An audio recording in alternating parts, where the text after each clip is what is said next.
In February of the year 638 AD, Caliph Omar arrived in Jerusalem, riding a white camel. His clothing was tattered and dirty, and the soldiers accompanying him were rough in appearance. Despite this, their discipline was flawless. Walking beside him was Patriarch Sophronius, the leading authority of the city, which had just surrendered. Omar went directly to the site of the Temple of Solomon, the place from which the Prophet Muhammad was believed to have ascended into heaven. As the Patriarch watched Omar standing there, he recalled Christ's words and whispered through his tears, "Behold the abomination of desolation, spoken of by Daniel the prophet." Omar then asked to visit the Christian holy places, led him to the Church of the Holy Sepulchre, and showed him everything within. As they remained in the church, the time for Muslim prayer approached. Omar asked where he could lay out his prayer rug. Sophronius urged him to remain inside, but Omar chose to pray outside on the porch of the martyrium. He explained that he feared his followers might later claim the church as a mosque if he prayed inside. His caution was justified. While the porch was taken over by Muslims, the church itself remained untouched and continued to be the most sacred site in Christendom. This outcome was in line with the terms of the city's surrender. The Prophet Muhammad had declared that, while pagans must choose between conversion or death, the people of the book, Christians and Jews, and by extension Zoroastrians, were allowed to keep their places of worship and continue their practices without interference. However, they were forbidden from building new religious sites, carrying weapons, or riding horses, and were required to pay a special tax called the jizya. Sophronius likely did not expect more generous terms when he rode out under safe conduct to meet Omar on the Mount of Olives. Refusing to surrender his city to anyone of lesser rank, Jerusalem had endured a siege lasting over a year. The Arab forces, inexperienced and poorly equipped for such warfare, were unable to break through the city's newly fortified defenses. But within the walls, food supplies were dwindling, and no relief was coming. The surrounding lands had fallen to the Arabs, and one by one, the cities of Syria and Palestine had surrendered. The only nearby Christian force was the garrison at Caesarea on the coast, still protected by the imperial navy. The best Sophronius could negotiate beyond the standard terms was the safe departure of the imperial officials and their families, along with their belongings, to Caesarea. This moment marked the final public act of Sophronius, the sorrowful end of a life devoted to preserving the unity and orthodoxy of the Christian faith. From his early days traveling across eastern monasteries with his friend John Mossius, collecting stories of the saints, to his later years when he was appointed Patriarch of Jerusalem by an emperor he had once opposed, he had fought against both heresy and the growing nationalism that he believed would tear the empire apart. Praised as the honey-tongued defender of the faith, his efforts ultimately failed. The Arab conquest marked his defeat, and only weeks later he died of a broken heart. Yet no human effort could have halted the disintegration that plagued the eastern provinces of the Roman Empire. A long-standing tension had always existed between East and West. While the West triumphed militarily at Actium, the East gradually overshadowed its conquerors. Egypt and Syria were the empire's wealthiest and most densely populated regions, filled with industry and trade routes connecting to the East. Their culture, both spiritual and material, was more advanced than that of the West, thanks not only to deep-rooted traditions, but also to the influence of neighboring Persia. Eventually, Eastern influence became dominant. Emperor Constantine adopted an Eastern religion and moved the capital to Byzantium, which became Constantinople. As internal decay weakened the empire, barbarian invasions overwhelmed the West. While the East, fortified by Constantine's decisions, endured, the Roman emperor continued to rule from Constantinople, but the government, already unpopular in Syria and Egypt, became even more resented. Several factors contributed to this bitterness. Western economic decline hurt Eastern merchants. Constant wars with Persia disrupted overland trade routes, and the collapse of the Abyssinian kingdom and chaos in Arabia closed down Red Sea commerce. Meanwhile, Constantinople emerged as the new trade hub, drawing business away from Alexandria and Antioch. Easterners, already jealous of the rising capital, grew increasingly frustrated as imperial policy centralized power, stripped away local rights, and imposed harsh taxes. Discontent gave rise to a renewed nationalism in the East. This unrest was further fueled by religious disputes. Pagan Roman emperors had tolerated local religions, but Christian emperors sought to unify the empire under a single faith. Constantine, unsure of theology himself, tried to settle disputes within the church. Later, Emperor Theodosius made religious conformity part of imperial policy. But in the East, Christianity took root in a uniquely passionate and intellectual way. Debates, particularly over the nature of Christ, became not only theological, but deeply personal for ordinary people. Even those outside the clergy eagerly participated, as these arguments were considered as entertaining and engaging as the circus. The elaborate rituals of the Orthodox Church alienated many poorer Syrians and Egyptians. They viewed the clergy not as spiritual leaders, but as agents of imperial control. Rival patriarchs in Alexandria and Antioch resented the rising power of Constantinople's bishop. Out of this discontent, heresies arose, often reflecting both theological and nationalist rebellion. While Arianism largely disappeared from the East, Nestorianism and Monophysitism took hold. Nestorius, Patriarch of Constantinople, emphasized Christ's humanity too strongly, earning condemnation in 431. His followers, the Nestorians, moved their base to Persia and expanded into Asia. Meanwhile, theologians in Alexandria reacted by going too far in the opposite direction, downplaying Christ's humanity. This belief, Monophysitism, was declared heretical in 451. But it gained a strong following in Egypt and parts of Syria. Even the Armenian Church, which missed the council, sided with the Monophysites. Later emperors tried to heal the rift, but two major obstacles stood in the way. The heretics had no desire to return unless it was on their terms, and the Western Church, led by Rome, refused to compromise. Pope Leo I declared a rigid definition of the faith that left no room for negotiation. Any agreement with the Monophysites would have meant breaking with Rome, something no emperor with Western ambitions could allow. As a result, imperial policy wavered between suppression and appeasement. While these movements grew stronger, supported by rising Eastern nationalism, alongside these Christian sects, the Jews of the Eastern Empire also maintained a tense relationship with the imperial government. Scattered throughout major cities, Jews faced legal restrictions and occasional violence. In turn, they often seized opportunities to retaliate against Christians, making them a constant source of concern for the authorities. During the 6th century, conditions deteriorated further. The empire's wars in the West, especially under Justinian, were expensive and yielded few benefits for the East. Syria suffered especially, bearing high taxes, raids by Persian forces, and devastating earthquakes. Monophysitism thrived during this time, especially with figures like Jacob Baradaeus, who established a strong organized church in Syria known as the Jacobites. In Egypt, the Monophysites, now called Copts, represented nearly the entire native population. Nestorians, protected in Persian territory, also held ground in Syria and Egypt. The Orthodox Christians, by contrast, were a minority outside. Palestine, derisively called Melkites, the emperor's followers, and survived only through imperial backing. In 602, a centurion named Phocas seized the throne. His rule was brutal and chaotic. The empire descended into turmoil as religious and political factions battled each other. In Antioch, the Jacobite and Nestorian leaders even held a joint council to plan against the Orthodox.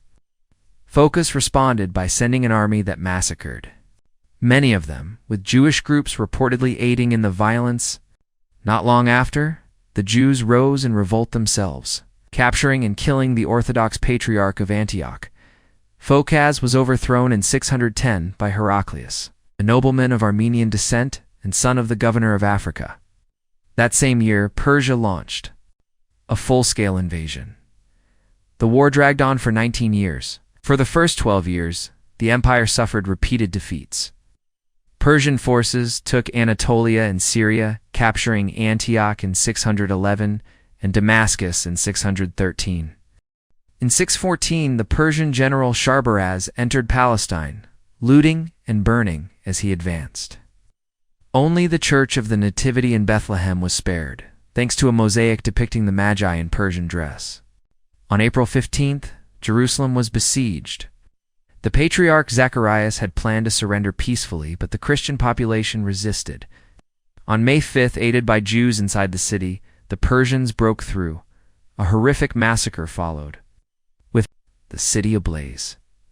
Tens of thousands of Christians were slaughtered or sold into slavery. The city's most sacred relics, including the true cross, were hidden but eventually discovered and sent east, along with the Patriarch, as gifts to the Christian Queen of Persia. The destruction was so severe that the surrounding area has never fully recovered to this day. As the initial excitement faded, it became clear that only the Orthodox Church had benefited. Heraclius had inherited an empty treasury and could only fund his wars by borrowing heavily from the Church. Even the spoils taken from Persia weren't enough to repay the debt. Once again, Syrians and Egyptians found themselves paying high taxes, only to see their wealth flow into the coffers of the Orthodox clergy. Heraclius also worsened matters with his religious policies. Although he hadn't originally harbored ill will toward the Jews, a visit to Tiberias changed his mind. While staying with a Jewish host, he learned the full extent of their role during the Persian invasions. Combined with a vague prophecy that a circumcised people would bring ruin to the empire, he ordered the forced baptism of all Jews in the empire and encouraged Western rulers to do the same. Though impossible to enforce, the decree gave Christian zealots an excuse to attack Jewish communities. In the end, it only deepened Jewish resentment toward imperial rule. Next, Heraclius became entangled in Christian theology. The Patriarch Sergius of Constantinople, himself of Monophyite background, developed a new doctrine meant to bridge the divide between Monophysites and Orthodox Christians. Heraclius supported it, and the new teaching, called monoenergism, was promoted throughout the empire after the Persian Wars ended. However, despite the endorsement of both the emperor and the Patriarch and even tentative support from the Pope, it met resistance from all sides. Monophysite leaders rejected it outright, and many Orthodox theologians, including Maximus the Confessor in Constantinople and Sophronius in the East, also found it unacceptable. Heraclius pushed hard for its acceptance, but only gained support from his court and a few groups like the Armenians and Maronites. Eventually he revised the doctrine, issuing the Ecthesis in 638 to promote monothelitism instead, but this too failed. The controversy wasn't resolved until the Sixth Ecumenical Council in 680. Meanwhile, the confusion and discord only deepened the crisis among Eastern Christians. In 609, while Heraclius was in Constantinople receiving envoys from as far as France and India, a letter reportedly arrived from an Arab leader who claimed to be a prophet of God, urging the emperor to embrace his new faith. Similar letters were said to have been sent to the rulers of Persia, Abyssinia, and Egypt. While the story is likely a later invention, it's doubtful Heraclius realized how dramatically the Arabian Peninsula was changing at the beginning of the 7th century. Arabia was a land of scattered, unruly tribes, some nomadic, some settled, and a few thriving merchant cities along caravan routes. Most of the region still practiced idol worship, though this was already in decline due to centuries of missionary efforts by Jews, Christians, and Zoroastrians. Zoroastrianism had taken root only in areas under Persian influence. Jews had established communities in many cities, especially Medina, and had converted some Arabs. Christianity had the widest reach. With Orthodox followers in Sinai and Petraea, Nestorians under Persian protection, and Monophysite Christians stretching as far as Yemen, many Arab tribes, such as the Banu Ghassan and Banu Taglib, had fully embraced Monophytism. Arab merchants, traveling across Syria, Palestine, and Iraq, had ample opportunity to explore the major world religions. At the same time, Arabia had its own tradition of monotheism through the Hanifs, But its growing population put pressure on limited resources, and the need to expand beyond the peninsula was becoming more urgent. Into this environment came Muhammad, a man of remarkable vision. Came from Mecca, a holy city dominated by the powerful Quraysh tribe, to which he belonged as a less prominent member. Well-traveled and religiously curious, Muhammad found himself especially drawn to monotheistic Christianity. But he rejected the Trinity in favor of a pure monotheism in line with Hanif beliefs. The faith he preached offered a simplified yet powerful alternative that resonated deeply with the Arab people. His deep understanding of their mindset, combined with his exceptional political skill, allowed him to build a new religious movement in just a decade. In 622, at the time of the Hijrah, his supporters were few. By his death in 632, he had unified Arabia, and his armies were already moving beyond its borders. While rapid rises were not unusual in the East, lasting success was rare. Yet Muhammad left behind a solid foundation, anchored by the Quran, a book believed to be the Word of God. It offered not only spiritual guidance, but also rules for daily life, governance, and law. Its clarity and practicality helped Islam expand. Unlike Christianity, which preached peace, but often failed to deliver it, Islam made no secret of its reliance on the sword. Even during Muhammad's life, Muslim forces began raiding Roman territory in Palestine. Under his successor, Abu Bakr, Islamic expansion became a deliberate policy. Arabia was consolidated, and Persian control over Bahrain was ended. A Muslim force moved through Petraea, defeated the Roman governor near the Dead Sea, and captured Gaza. While civilians were treated with some leniency, the Roman soldiers became the first Christian victims of Islamic warfare. In 634, Omar succeeded Abu Bakr as caliph, continuing the expansion. Meanwhile, Emperor Heraclius, still in northern Syria, realized the Arab threat was serious. His empire, drained by the Persian War, lacked manpower. But many soldiers had been demobilized to save money, and few were eager to re-enlist. A general fatigue and pessimism had settled over the empire. Nevertheless, Heraclius sent his brother Theodore with the Syrian army to restore order. At Agnedain, southwest of Jerusalem, Theodore was decisively defeated. The Muslims then advanced through eastern Palestine and into Syria. Cities like Tiberias, Baalbek, and Homs fell without resistance. Damascus surrendered after a short siege in August 635. Alarmed, Heraclius assembled two armies. One was made up of Armenians and Christian Arabs under Prince Vahan of the Ghassanids. The other, led by Theodore Tritherius, consisted of mixed troops. The Muslims retreated from Damascus and the Orontes Valley to regroup near the Jordan River. Tritherius engaged them at Jabiya, but was defeated. He then held a defensive position at the Yarmouk River, awaiting Vahan's reinforcements. 2636. During a sandstorm, the decisive battle took place.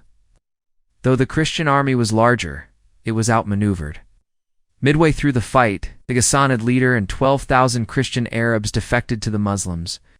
As monophysites, they had long resented Heraclius and they hadn't been paid in months. Their betrayal sealed the outcome. The Muslim victory was total. Both Tritherius and Vahan died, along with most of their men. Palestine and Syria lay open to conquest. For 3 centuries, no Christian army had entered many of these regions. But after 960, under the leadership of the skilled general Nicephorus Phocas, the pace of Byzantine victories quickened. In 961, he retook Crete. The following year, he launched a campaign on the Cilician frontier, capturing cities like Anazarbus and Marash, effectively isolating Muslim-held Cilicia in 963. While working to secure the imperial throne with the support of the army and the Empress Regent, he briefly turned his attention inward. But by 964, he returned east and completed the conquest of Cilicia. That same year, an expedition to Cyprus re-established full Byzantine control over the island. In 966, he campaigned along the Euphrates to cut off communication between Aleppo and Mosul. This surge in victories gave hope to Eastern Christians, who believed liberation was near. The Patriarch of Jerusalem, John, even wrote to Nicephorus, urging him to come south to free Palestine. But when news of this reached the Muslim population, they were enraged. John was arrested and burned at the stake by the furious crowd. John's optimism was premature. In 967 and 968, Nicephorus was occupied with threats in the north. But in 969 he returned to Syria and pushed down the Orontes Valley, capturing cities like Shazar, Hama, and Homs, and reaching the suburbs of Tripoli. He burned several coastal cities, including Tortosa and Latakia, while his generals besieged Antioch and Aleppo. Antioch, home to a large Christian population, was retaken and absorbed into the Byzantine Empire. Most Muslims were forced to leave. Aleppo, however, remained largely Muslim and became a vassal state, paying heavy taxes to the empire. Christians were exempt from these taxes, and Byzantine merchants were granted special protections. These humiliating terms hinted that Muslim control over Syria was nearing its end, before Aleppo surrendered. Nicephorus was assassinated in Constantinople by his wife and her lover, his cousin, John Emich. Though a successful general, Nicephorus had become deeply unpopular due to his harsh taxation, corruption, and conflicts with the church. John quickly took the throne and reconciled with the church by abandoning his mistress. But his early reign was consumed by a war in Bulgaria. Meanwhile, a powerful new Islamic dynasties of Fatimids rose in Egypt and southern Syria. In 971, they even tried to retake Antioch. By 974, John Emich was finally free to refocus on the east. That year, he advanced into Mesopotamia, capturing Nisibin and forcing Mosul into submission. He even considered marching on Baghdad. However, recognizing the Fatimids as a greater threat than the Abbasids, he turned toward Syria the following spring, like his predecessor. John swept through the Orontes Valley, taking Homs and Baalbek, and even entered Damascus, which submitted and promised tribute. He then moved into Galilee, visiting Tiberias, Nazareth, and Caesarea. Delegates from Jerusalem begged him not to attack the city. He agreed, unwilling to leave hostile cities like Tripoli at his rear. As he marched north, he captured more cities and fortified castles in the coastal mountains before returning to Constantinople. Sadly, he died suddenly in January 976. His campaigns ended with his death. These campaigns re-established the Byzantine Empire as a dominant force in the east. What had once been routine military efforts were now openly religious wars. Previously, fighting Muslims was considered no different from fighting any other enemy, and the church made no distinction. But Nicephorus and John cast these wars as holy struggles for the defense of Christendom and the recovery of sacred lands. Triumphs over Muslims were now celebrated with hymns thanking God for victory over the Saracens. Nicephorus tried to have soldiers who died fighting Muslims declared martyrs. Though the church hesitated to endorse killing, even in war, still, in his fiery proclamation to the Caliph before the 964 campaign, he positioned himself as Christianity's champion and even threatened to invade Mecca and build Christ's throne there. In a letter to the Armenian king, he described his campaign as an effort to free the Holy Sepulchre from Muslim control and spoke reverently of sparing Galilean cities for their Christian history. He hoped to reach Jerusalem but was halted by delays at Tripoli. Meanwhile, Muslims began to rekindle their own religious fervor.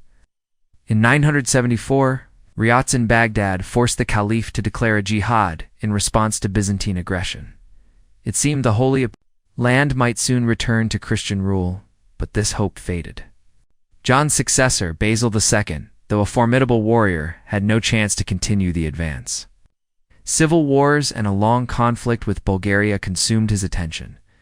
He only visited Syria twice, once in 995 to reassert control over Aleppo, and again in 999 to campaign along the coast. In 1001, recognizing the futility of further attacks, he agreed to a 10-year truce with the Fatimids. The peace held for over 50 years. Aleppo technically remained under Byzantine influence, but in 1023, the local Murtasid dynasty took effective control. They even defeated a Byzantine army in 1030. Still, the loss was offset the following year when Edessa was incorporated into the empire. The peace suited both powers. The Fatimids, as Shiites, opposed the resurgence of the Sunni Abbasid Caliphate. In Baghdad and Byzantium viewed the Turks on its eastern frontier as a bigger threat than the Fatimids to the south. This led Basil II to begin annexing Armenian provinces. Over time, more Armenian territories like Vaspurakan, Ani, and Kars were absorbed into the empire. This expansion made sense militarily. The Armenian princes had proven unreliable, often more hostile to the Orthodox than to the Muslim invaders. Though many Armenians migrated into the empire and rose to prominence, deep-rooted resentment lingered. The annexations also created instability within the empire, as many disaffected Armenians roamed freely, spreading unrest, while northern Syria came under Christian control. Christians in southern Syria and Palestine largely accepted Fatimid rule. They endured only one period of real persecution. During the reign of Caliph Hakim. Ironically, Hakim, his mother was Christian and who had Christian advisors, turned violently against his early influences. From 1004 to 1014, he destroyed crosses, burned churches, including the Church of the Holy Sepulchre in 1009, and forced many Christians and Jews to convert to Islam. Eventually, declared himself divine, a move that alienated even his Muslim followers. His ally, Darazi, fled to Lebanon and founded the Druze sect. Hakim vanished mysteriously in 1021, likely murdered by his sister. After his death, Palestine briefly came under the rule of the Emir of Aleppo, but Fatimid control was restored in 1029 at 1027. Treaty allowed the Byzantine Emperor Constantine VIII to oversee the restoration of the Church of the Holy Sepulchre and pardoned former Christian converts to Islam. Reconstruction began in earnest under Emperor Constantine IX about 10 years later. Byzantine officials were seen frequently in Jerusalem, much to the dismay of Muslim locals, who felt the city had effectively fallen under Christian control. Trade flourished. Places like Tripoli, Greek merchant ships were common, and fear of the Byzantine navy kept the Muslim population cautious. The Amalfitan merchants, protected by the Caliph and loyal to the emperor, prospered in Jerusalem. By the mid-11th century, Christians in Palestine were enjoying one of their most peaceful and prosperous periods, supported by both sympathetic rulers and the growing influx of Western pilgrims. The longing to be a pilgrim lies deep in human nature. To stand in the very places where those we admire once lived, worked, and died creates a powerful sense of connection to them. It also becomes a meaningful way to show our reverence. If great individuals throughout history have memorial sites that attract visitors from afar, it is even more true of places believed to have been touched by the divine. In the early days of Christianity, pilgrimages were rare. Early Christian thinking focused more on the divine nature and universal message of Christ rather than on his human life. In addition, the Roman authorities did not support travel to Palestine.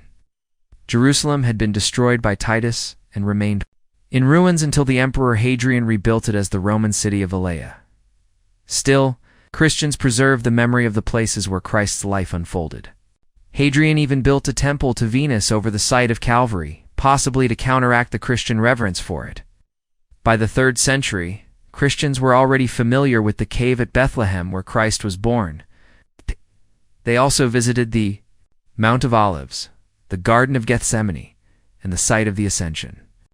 Praying at such sacred places and seeking spiritual growth through these visits became part of Christian life. With the rise of Christianity, pilgrimage became more common.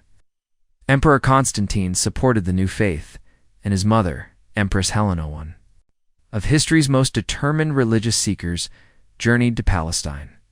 There she uncovered the site of Calvary and sought relics of Christ's passion.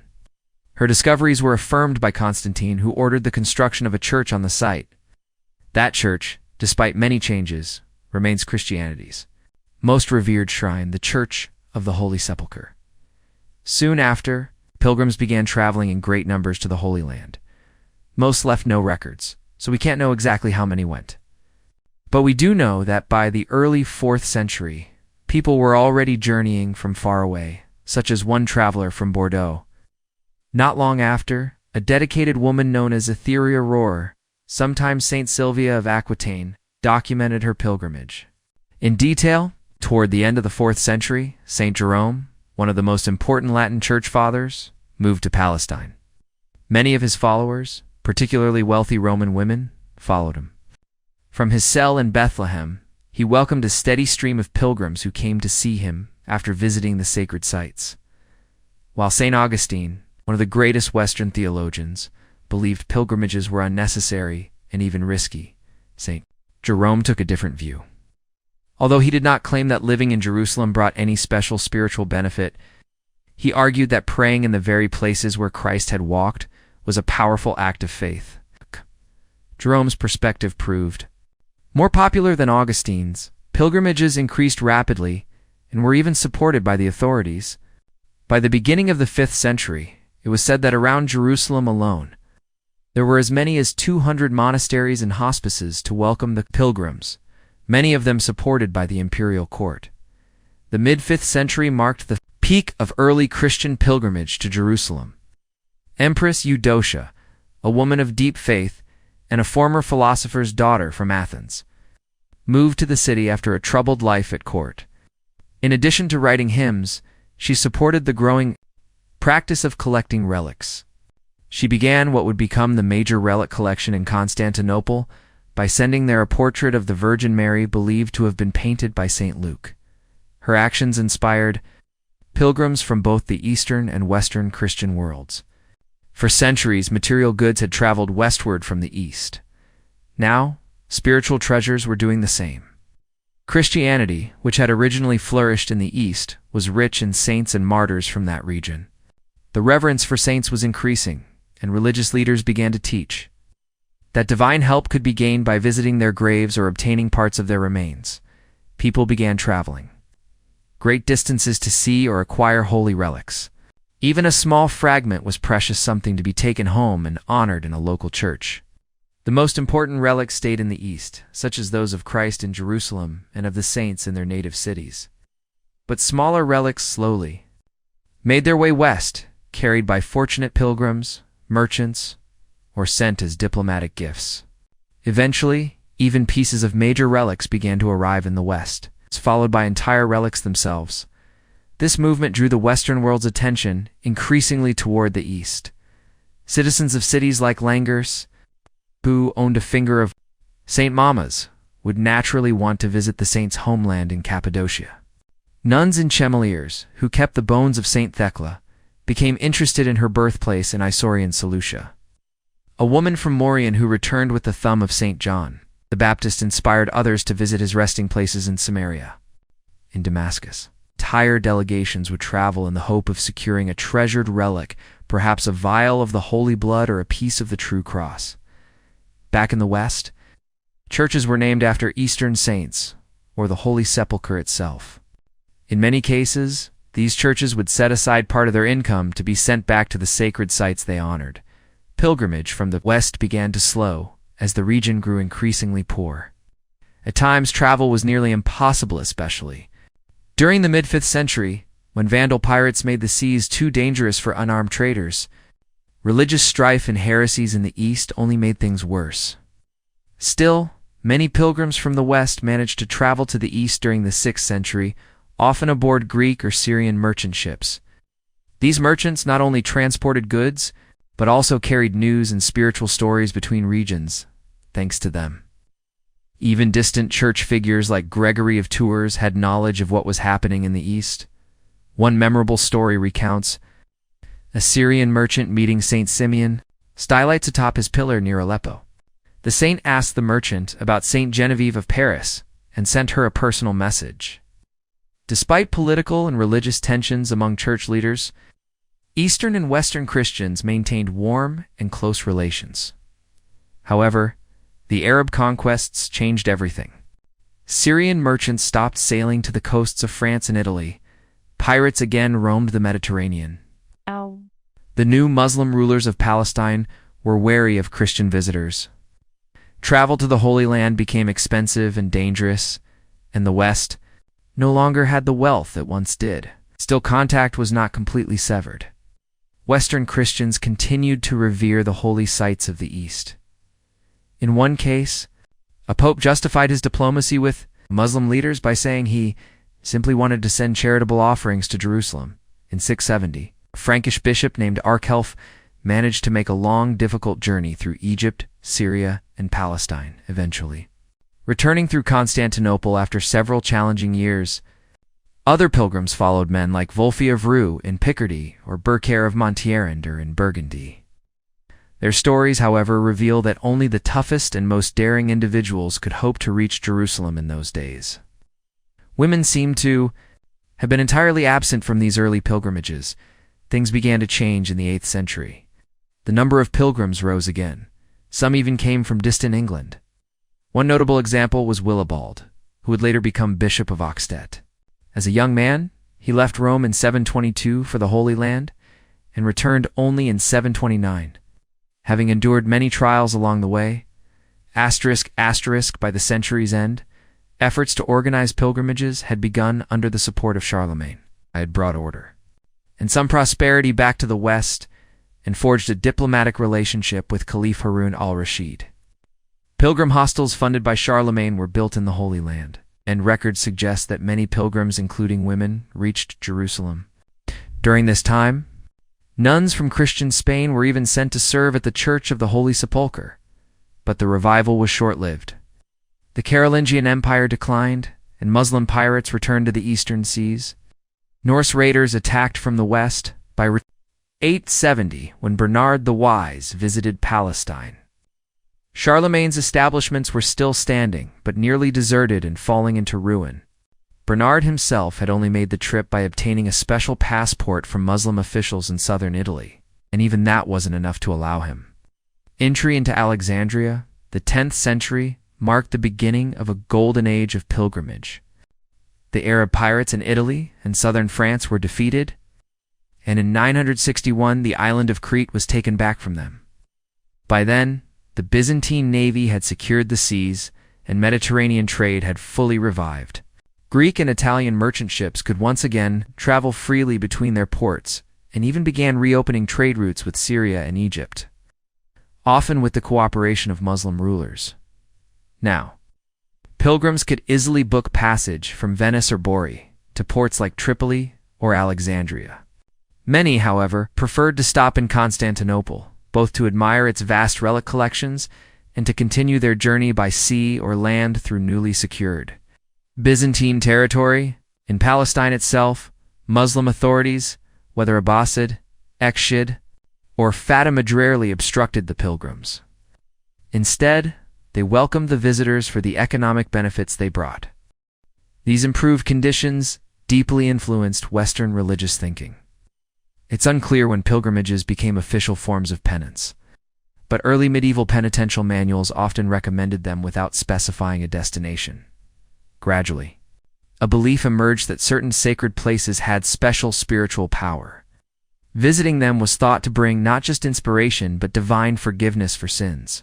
Pilgrims believed they could connect with God and the saints at these sites and receive a kind of spiritual cleansing in return. From the 10th century onward, 4 major destinations came to hold particular significance: the Shrine of St. James at Compostela in Spain, St. Michael's Sanctuary at Monte Gargano in Italy, the sacred sites of Rome, and most of all, the Holy Land. These places were now much easier to reach, thanks to the more peaceful conditions and the friendliness or, at least tolerance of, Muslim rulers. Still, the journey was long, costly, and exhausting. This difficulty gave the pilgrimage a dual purpose, spiritual and corrective. For criminals, it served as both a punishment and a chance for redemption. Removed from their communities, faced with the challenges of the road, and overwhelmed by the sacred atmosphere of their destination, they often returned transformed. Although records mostly preserve the names of wealthy or prominent pilgrims, we know that such journeys were frequent. Among the notable Western nobles who made the trip were Hilda, Countess of Swabia, who died during her pilgrimage in 969, and Judith, Duchess of Bavaria, sister-in-law to Emperor Otto I, who traveled the next year. Counts from regions like Ardèche, Vienne, Verdun, Arcy, Anhalt, and Gorizia also undertook pilgrimages. Leading churchmen were just as enthusiastic. Saint Conrad, Bishop of Constance, went to Jerusalem 3 times. Saint John, Bishop of Parma, 6 times. Others included the Bishop of Olivola in 920, abbots from many monasteries across France. These efforts were mostly private, but a new organizing force had emerged in Western Europe. In 910, Count William I of Aquitaine founded the Abbey of Cluny. Within decades, Cluny had grown into the spiritual center of Western Christendom, led by a series of influential abbots and closely linked to the papacy. The Cluniac monks saw themselves as guardians of the Christian conscience. They strongly supported pilgrimage. By the early 11th century, the Cluniacs controlled much of the traffic to the Spanish shrines. They also began organizing and promoting pilgrimages to Jerusalem. Their influence is seen in the many French and Lorraine pilgrims who made the journey, especially from regions close to Cluny, while German and English pilgrims remained numerous. The French now far outnumbered them. Even rival dynasties supported the cause. The powerful counts of Anjou and dukes of Normandy, despite their conflicts, were both allies of Cluny and champions of the Eastern pilgrimage. Fulk Nera, Count of Anjou, made 3 trips to Jerusalem between 1002 and his death. Duke Robert of Normandy led a great company there in 1035. These journeys were carefully documented by Cluniac chroniclers, such as the monk Rodolphus Glaber. The Normans in general were deeply devoted to Saint Michael, and many traveled to his shrine at Monte Gargano. From there, the more ambitious pilgrims continued on to the Holy Land. By the mid-11th century, Normans formed such a large part of the pilgrimage population that the Byzantine government, upset by Norman military raids in southern Italy, began to treat pilgrims with suspicion. The Normans' cousins from Scandinavia were nearly as enthusiastic. Scandinavians had long been drawn to Constantinople, which they called Mikkelgarth, a place they sometimes imagined as the mythical Asgard. As early as 930, Norsemen were serving in the Byzantine army. By the 11th century, so many were present that a special Norse unit, the famed Varangian Guard, was formed. These Varangians often used their military leave to travel to Jerusalem. The first we know of was Kolskegor, who went in 992. The famous Harald Hardrada also visited the city in 1034. Many Norwegians, Icelanders, and Danes joined Byzantine service for several years, then made the pilgrimage before returning home with their savings and stories, inspiring others to follow. Some even claim to have seen Olaf Tryggvason, Norway's first Christian king, in Jerusalem. After his mysterious disappearance in 1000, his relative Olaf II reportedly wished to follow his example, though his journey became more legend than fact. Many of these northern kings were men with violent pasts seeking forgiveness. Svein Godwinson, half Danish and involved in murder, set out for Jerusalem with a group of Englishmen in 1051, but died crossing the Anatolian mountains. He had walked barefoot in penance. Gudradson, king of the Isle of Man, had killed his brother and made the journey seeking forgiveness as well. Scandinavian pilgrims often preferred a circular route, sailing south through Gibraltar and returning north through Russia. In the middle of the 11th century, the eastern Mediterranean seemed to be entering a period of lasting peace. The two dominant powers, Fatimid Egypt and the Byzantine Empire, maintained friendly relations. Neither side was looking for conflict, and both shared an interest in restraining the Muslim states to the east, where Turkish warlords were beginning to stir unrest. Still, these disturbances did not yet cause real concern in Constantinople or Cairo. The Fatimids were particularly tolerant toward Christians. Since the death of the Caliph Hakim, there had been no major persecutions. Trade routes were open, and ports welcomed merchants from both Byzantium and Italy. This openness extended to pilgrims as well, who found themselves generally well received. Byzantium's military strength helped secure this goodwill. A line of formidable warrior emperors had expanded the empire's borders from the mountains of Lebanon to the Danube River, and from Naples in the west to the Caspian Sea in the east, though not immune to corruption or the occasional riot. The empire was more efficiently governed than any other contemporary state. Constantinople, the imperial capital, had reached unmatched levels of prosperity. It was the commercial and financial center of the world. Merchants from Italy, Germany, Russia, Egypt, and beyond flocked to its markets, eager to trade their goods for the fine luxury items produced in the city's workshops. The scale and energy of Constantinople amazed every visitor. Its busy harbors, overflowing markets, sprawling suburbs, towering churches and palaces made it larger and more vibrant than either Cairo or Baghdad. Even though the court was currently dominated by two eccentric and aging princesses, it still seemed to many like the center of the universe. If art reflects the soul of a civilization, then Byzantine culture had reached a remarkable height. Artists of the 11th century showed a sense of proportion and discipline inherited from the classical past. But they also drew on Eastern influences, embracing the intricate, decorative style of Persia and the spiritual intensity of the ancient Near East, whether in miniature ivory carvings, majestic mosaic walls, or rural churches like those at Daphne and Hosios Lakas. Their creations reveal a masterful fusion of diverse traditions. Literature from the time also demonstrates this cultural richness. Although somewhat bound by the heavy shadow of classical models, it offered impressive diversity and quality. The refined historical writings of John the Deacon, the tender poetry of Christopher of Mytilene, the popular epic of Dicenus Acritus, the blunt wisdom of the soldier Checomenes, and the sharp, witty court recollections of Michael Pezalos. The intellectual mood of the period resembled the confidence of the 18th century, though it remained grounded in spiritual seriousness and a deep-seated pessimism that never quite left. Byzantium, the Greek temperament was complex and elusive, quite different from the idealized image often painted of ancient Athens. In Byzantium, this character had been further shaped by centuries of Eastern influence, resulting in a web of contradictions. The Byzantine was often pragmatic, skilled in commerce, and hungry for recognition, yet could suddenly abandon it all for a life of solitude and religious devotion. He passionately believed in the divine role of the empire and the sacred authority of the emperor, yet also held strong individualistic tendencies and would quickly rebel against a ruler who failed him. Though he abhorred heresy, the mystical nature of Orthodox Christianity allowed for broad philosophical interpretation, even among the clergy. He looked down on all foreign peoples as barbarians, yet could readily borrow from their customs and beliefs. Despite his sophistication and pride, he remained vulnerable in spirit. Byzantium had survived so many close calls with destruction that its people lived with a constant undercurrent of anxiety. In moments of panic, they could be driven to acts of cruelty that went against their more civilized instincts. The present might seem peaceful and prosperous, but countless ancient prophecies warned of an eventual downfall, and those warnings were taken seriously.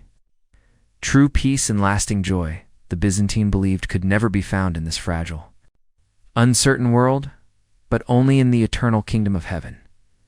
In southern Italy, political control was fragmented. While some regions, like Naples and Gaeta, continued trading with Muslim territories, they were less respectful of the Byzantine emperor's authority. Inland areas were held by Lombard princes from Benevento and Salerno, who often switched allegiances between the Eastern and Western empires, showing little real loyalty to either. Despite repeated efforts by Byzantium to reclaim it, Sicily remained under Muslim rule.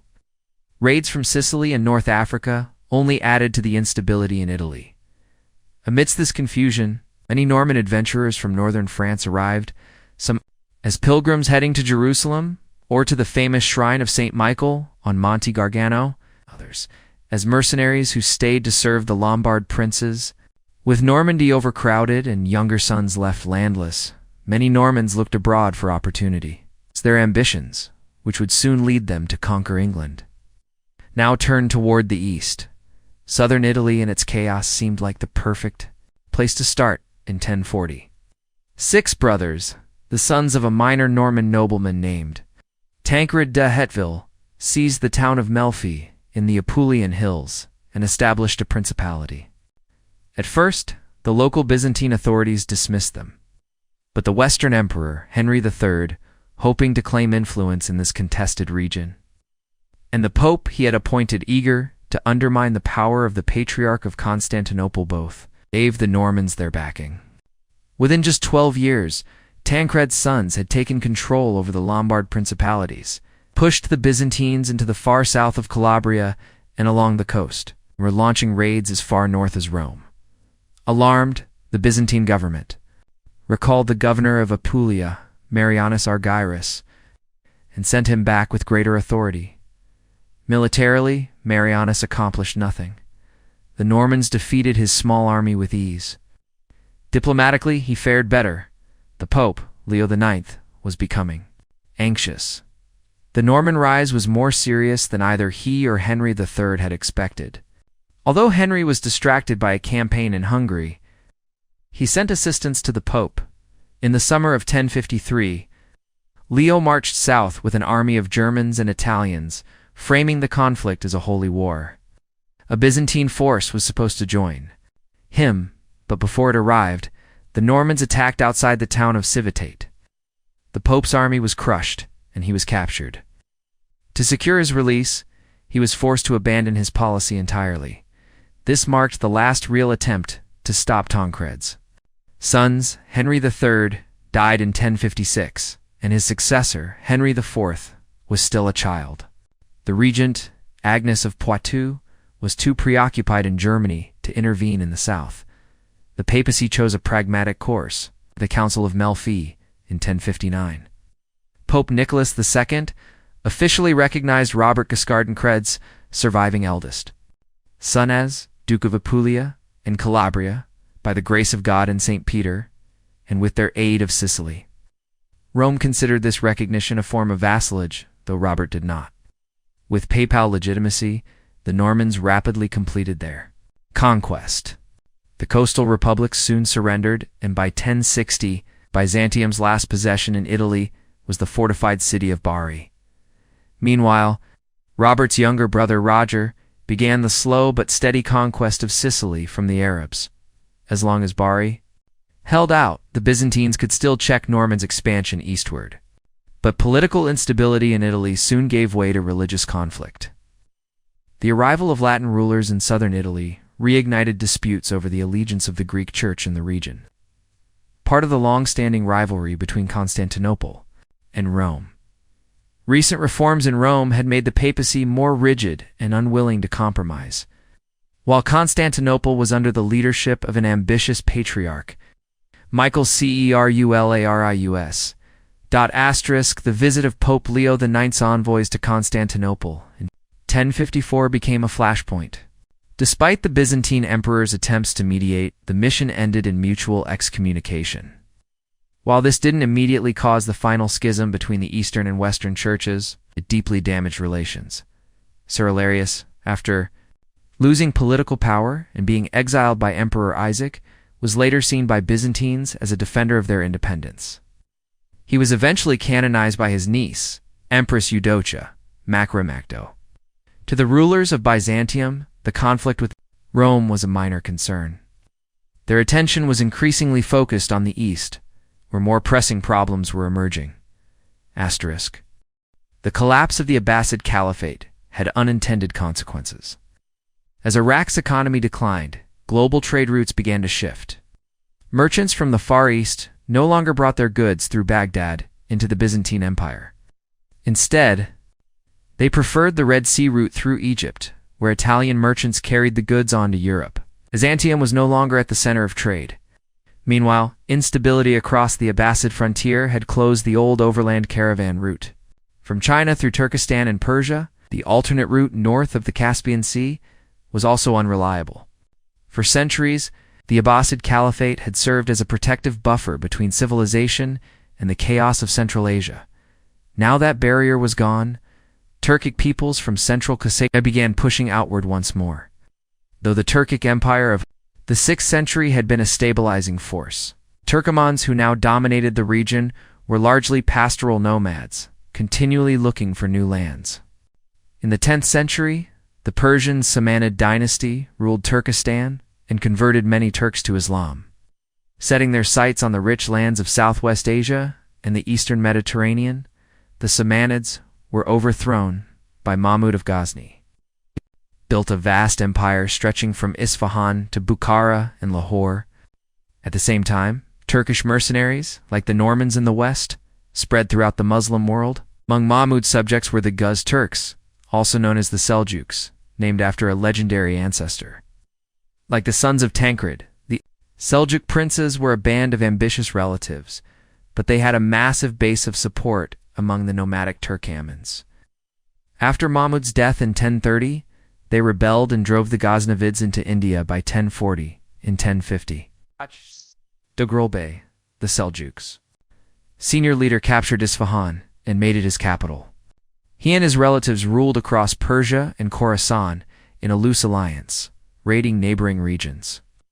In 1055, at the invitation of the Abbasid Caliph, who feared internal threats and Fatimid influence, Tughril marched into Baghdad and was declared king of the East and the West.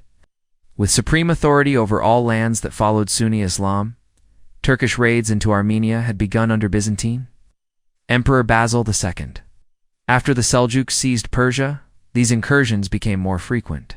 In 1054, Tughril personally led a raid that devastated the area around Lake Van but failed to take the fortress of Manzikert. Most attacks were led by his cousins, Hasan and Ibrahim Al, though they were defeated near Erzurum in 1047. They continued harassing Armenia in Georgia. In the years that followed, cities like Kars and Melitene were sacked. And by 1059, Turkish forces had penetrated deep into Byzantine territory. Tughril died in 1063, and his nephew, Alp Arslan, took power, wary of a Byzantine-Fatimid alliance. He aimed to secure his northern frontier by conquering Armenia. In 1064, the historic Armenian capital of Ani fell.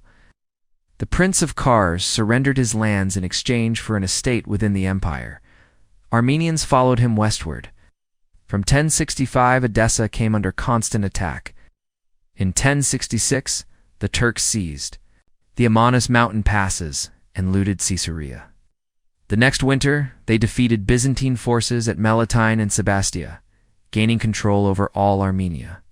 Their raids now reached deep into the empire: Neo-Caesarea and Amorium in 1068, Iconium in 1069.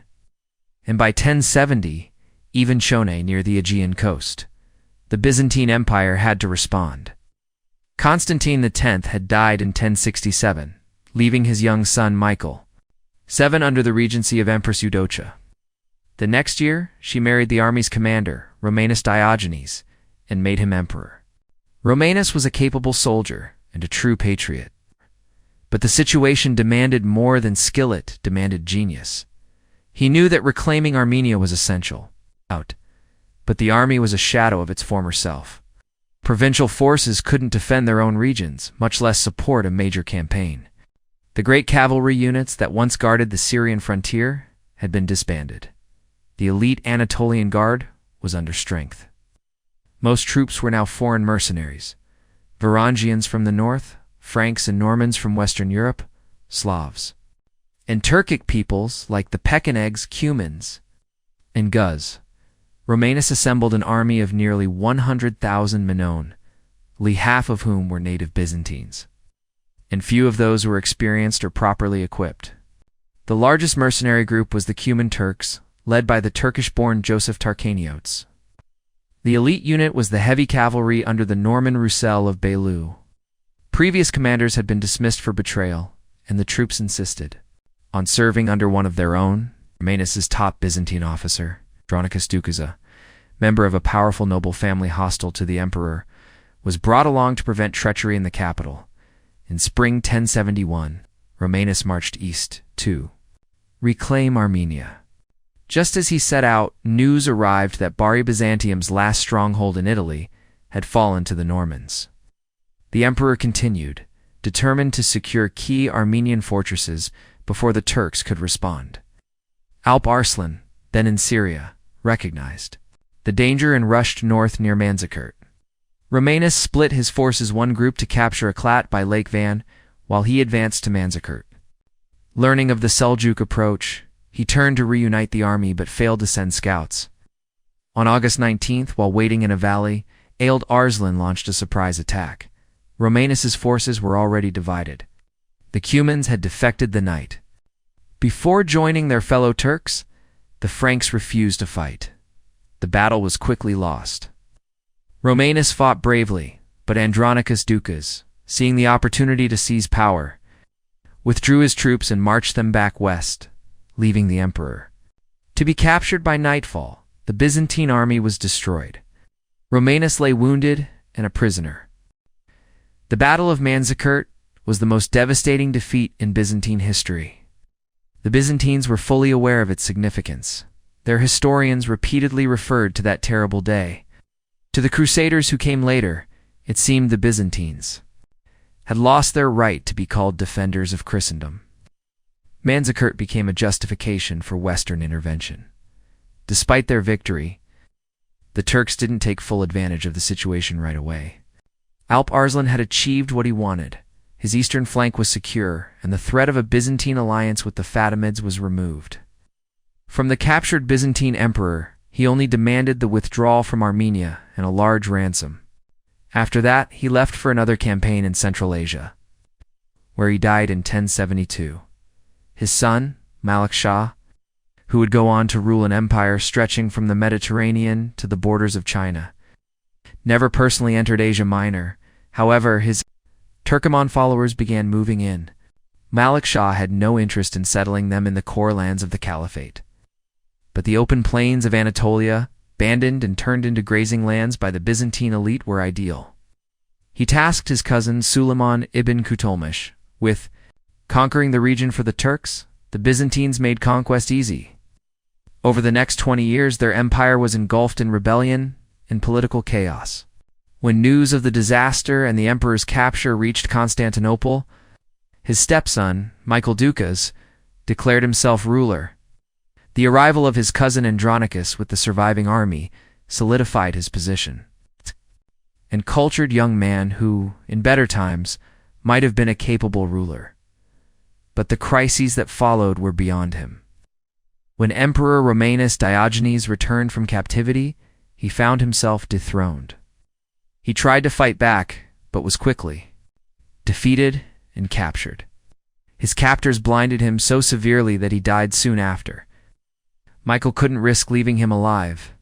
However, Romanus's noble relatives and the many who admired his bravery were outraged, and that resentment would soon lead to betrayal.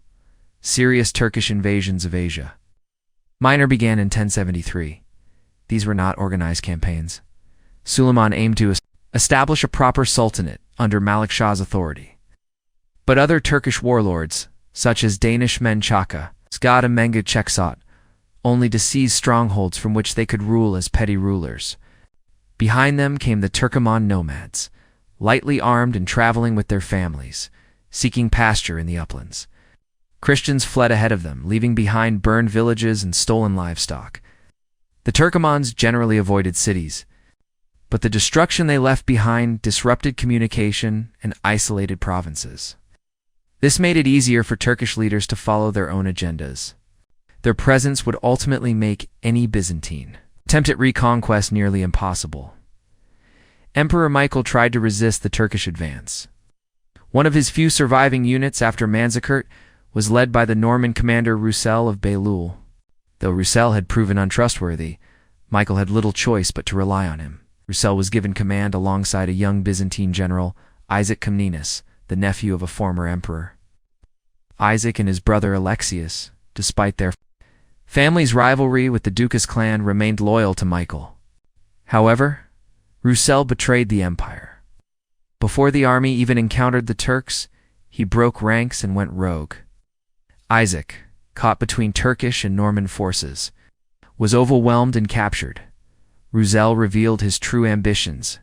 He intended to establish a Norman state in Anatolia, inspired by his fellow Normans in southern Italy.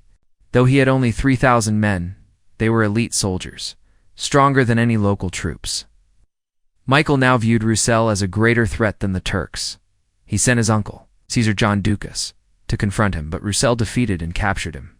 Claiming legitimacy, Roussel declared his prisoner the new emperor and marched toward Constantinople.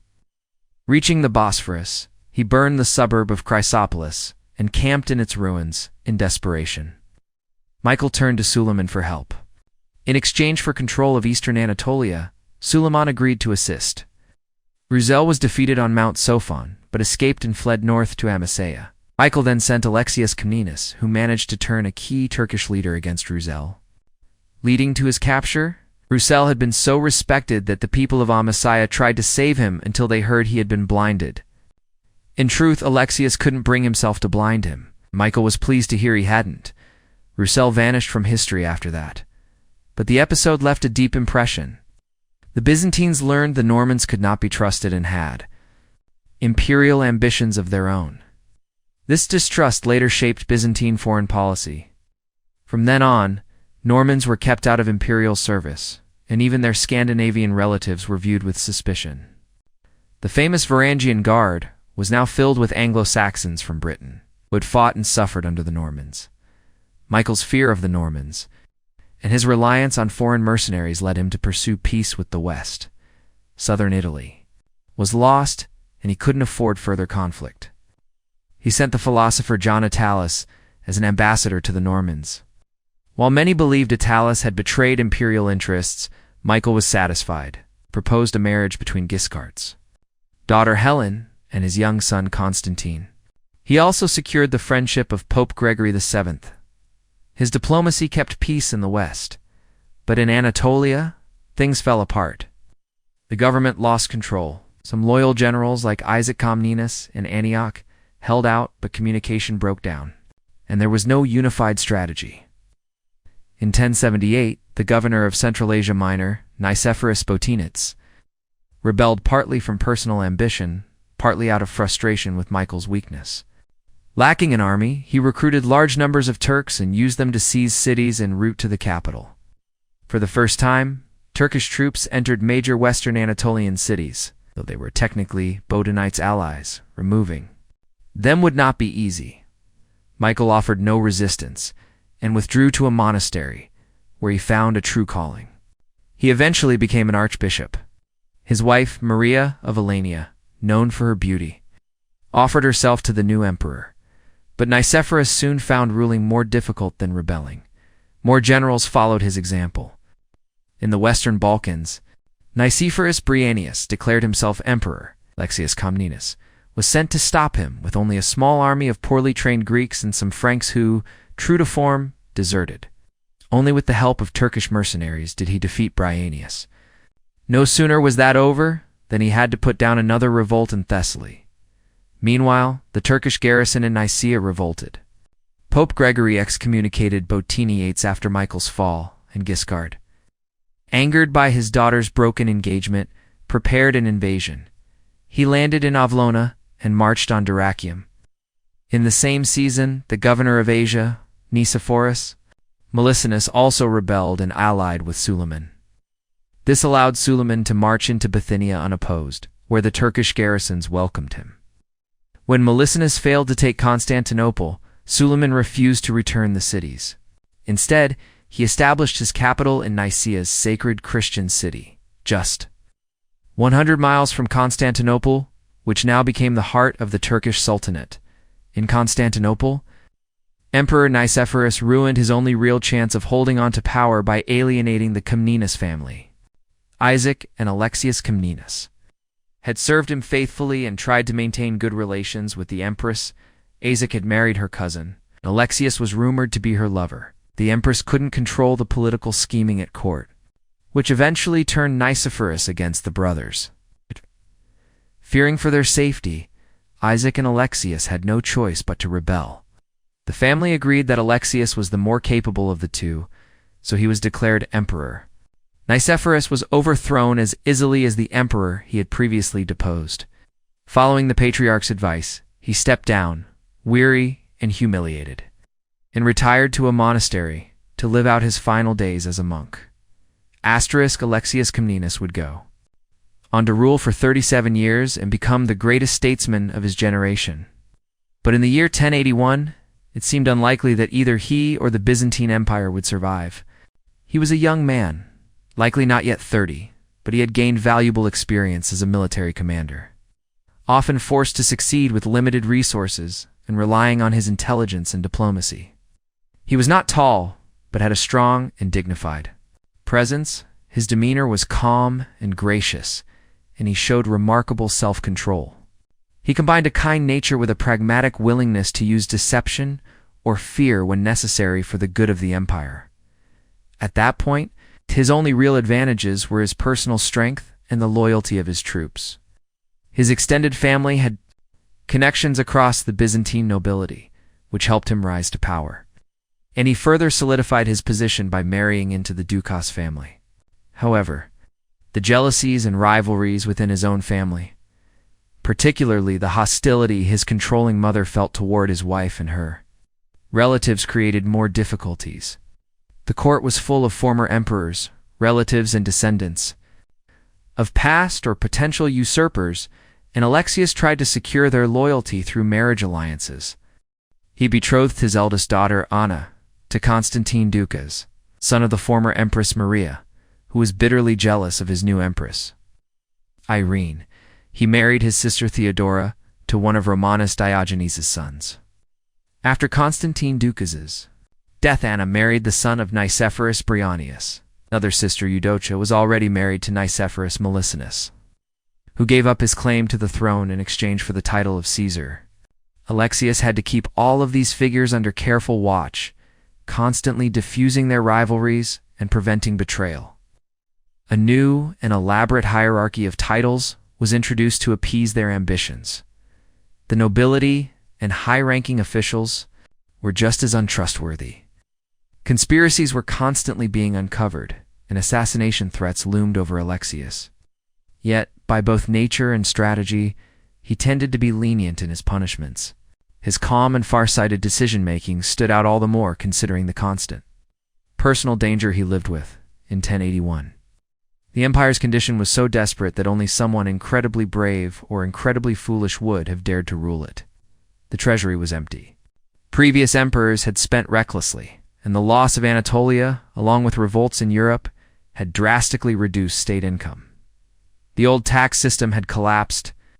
Alexius was no expert in finance, and his methods would horrify any modern economist. Still, he managed by imposing heavy taxes, demanding forced loans, confiscating wealth from aristocrats and the church, fining people instead of imprisoning them, selling privileges, and expanding palace-run industries. With this, he rebuilt the army and navy, kept up a luxurious court, and gave generous gifts to loyal subjects and foreign dignitaries. He understood that in the East, a ruler's prestige depended entirely on grandeur. Stinginess was an unforgivable flaw. However, Alexius made two critical mistakes. First, in return for immediate support, he gave foreign merchants trade privileges that harmed the interests of his own people. Second, at a crucial moment, he devalued the imperial currency, which for 7 centuries had been one of the most stable in the world. In foreign affairs, the situation was even worse, if the word foreign still applied, as enemies had already infiltrated the empire from all directions. In Europe, the Byzantines clung to the Balkans, but the Slavs in Serbia and Dalmatia were in open revolt. The Pecheneg tribes from beyond the Danube were launching regular raids across the river. In the west, Robert Guiscard and the Normans had taken Avlona and were besieging Dyrrha Shim. In Asia, the Byzantines had little left, only parts of the Black Sea coastline, few isolated cities along the southern coast, and the heavily fortified city of Antioch. Even those areas were barely connected to the central government. A few cities in the interior remained under Christian control, but they were cut off and acted independently. Most of Anatolia was under the rule of the Seljuk Sultan Suleiman, who governed from Nicaea and held territory stretching from the Bosphorus to Syria. However, his state lacked a solid administrative system and fixed borders. Other Turkish warlords controlled different cities. Some recognized Suleiman's authority, but most pledged allegiance only to Malik Shah. Among them, the most prominent were the Danishmend family in Caesarea, Sebastia, and Amasea, Minga, Kik, in Erzincan and Colonnea, and the most dangerous Chaka, who had seized Smyrna and the Aegean coast. These Turkish rulers maintained some level of order in their cities, but the countryside was still plagued by nomadic Turkoman tribes. Waves of Greek and Armenian refugees added to the instability. Many Christians converted to Islam and gradually assimilated into Turkish society.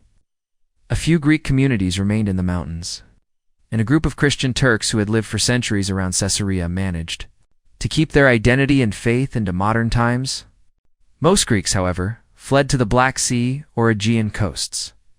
The Armenians, on the other hand, migrated in a more structured way. Many Armenian nobles who had lost their lands to the Byzantines had already been resettled in southern Cappadocia, near the Taurus Mountains. When the Seljuk invasions intensified, more Armenians moved south to join them. Eventually, nearly half the population of Armenia migrated to these new colonies.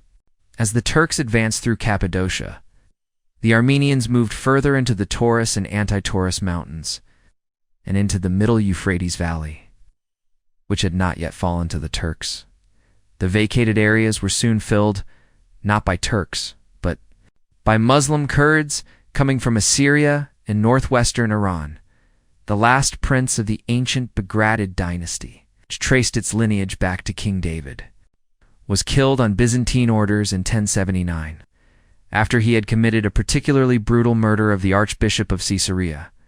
One of his relatives, Rupin, then rebelled against the empire and established himself in the mountains of northwestern Cilicia. Around the same time, another Armenian leader, Ashin, son of Hethum, created a similar stronghold slightly to the west. These two dynasties, the Rupinians and the Hethumians, would play roles in future history, but at the time their influence was overshadowed by a powerful Armenian leader named Varam, known to the Byzantines as Philaretus.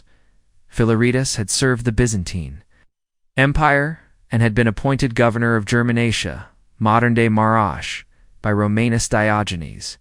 When Romanus fell from power, Philaretus refused to recognize Michael Ducas and declared his independence. During the chaos of Michael's reign, he seized the major cities of Cilicia, Tarsus, Mamastra, and Anazarbus, captured Edessa after a 6-month siege in 1078. The people of Antioch, whose governor had just been assassinated, asked Philaretus to take control of the city to protect it. From the Turks, his realm now extended from Tarsus to beyond the Euphrates, and both Rupin and Ashin became his vassals. Yet Philaretus remained uneasy. Unlike many of his contemporaries, he followed Orthodox Christianity and didn't want to fully sever ties with the Byzantine Empire.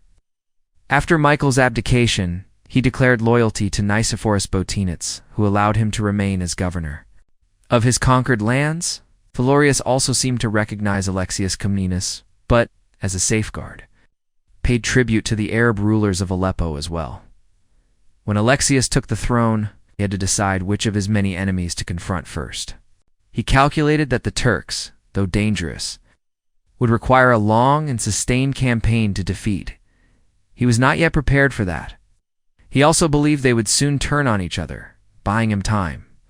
The more immediate threat, he decided, came from the Normans. But the Norman War lasted longer than he expected. In the summer of 1081, Robert Guiscard, accompanied by his formidable wife, Sigilgita of Salerno, and his son Bohemond, laid siege to the important coastal fortress of Dyrrhachium. In October, Alexius led an army to relieve the city. Troops included the Anglo-Saxon Varangian Guard, exiles from England, who had fled after the Battle of Hastings. But, just as at Hastings, they were no match for the heavily armored Norman knights. Alexius suffered a crushing defeat. Although Dyrrhachium held out through the winter.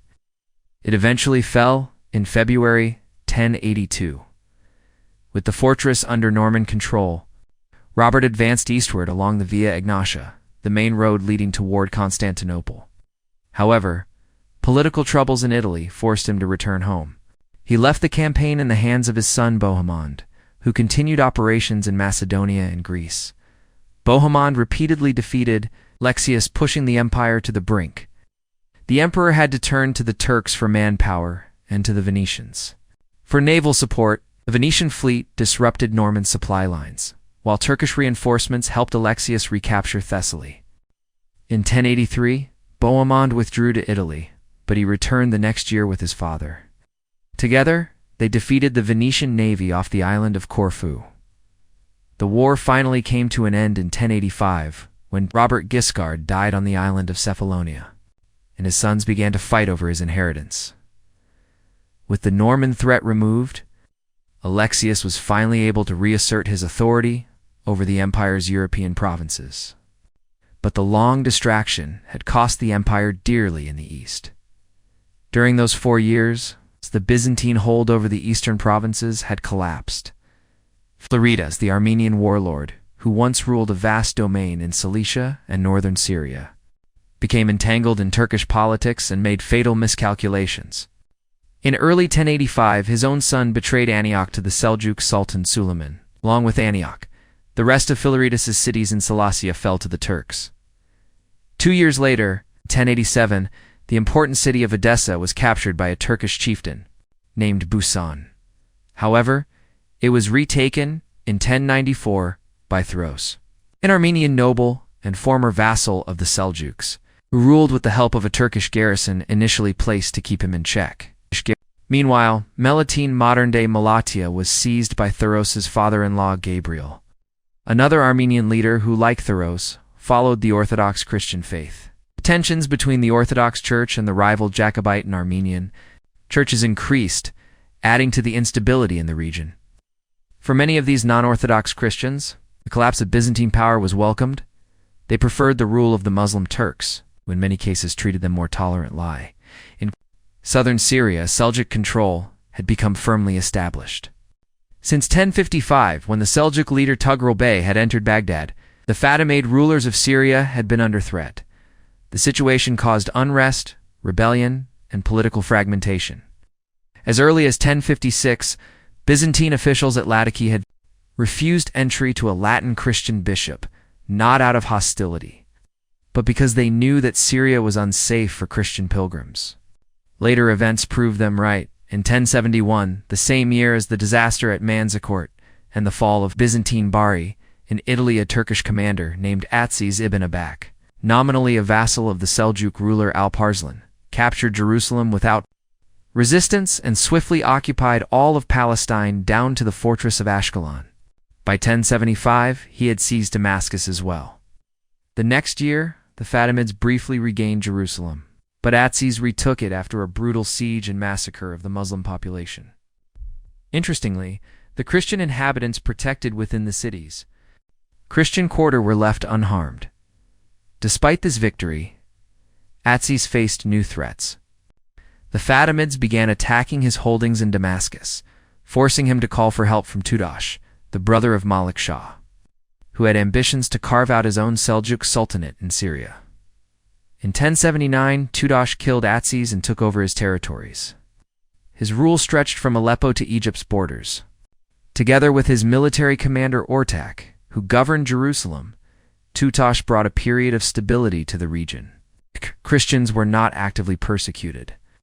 Still, the Orthodox Patriarch of Jerusalem spent most of his time in Constantinople, and the Patriarch of Antioch relocated there as well.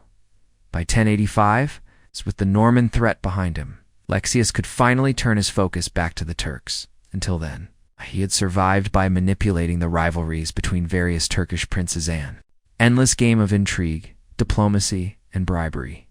Now, combining military strength with political cunning, he negotiated a treaty that returned the city of Nicomedia and the Marmara coast to Byzantine. Fortune favored Alexius further the next year.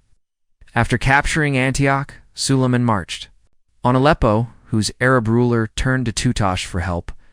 In the battle that followed outside the city, Tutosh defeated Suleiman and killed him.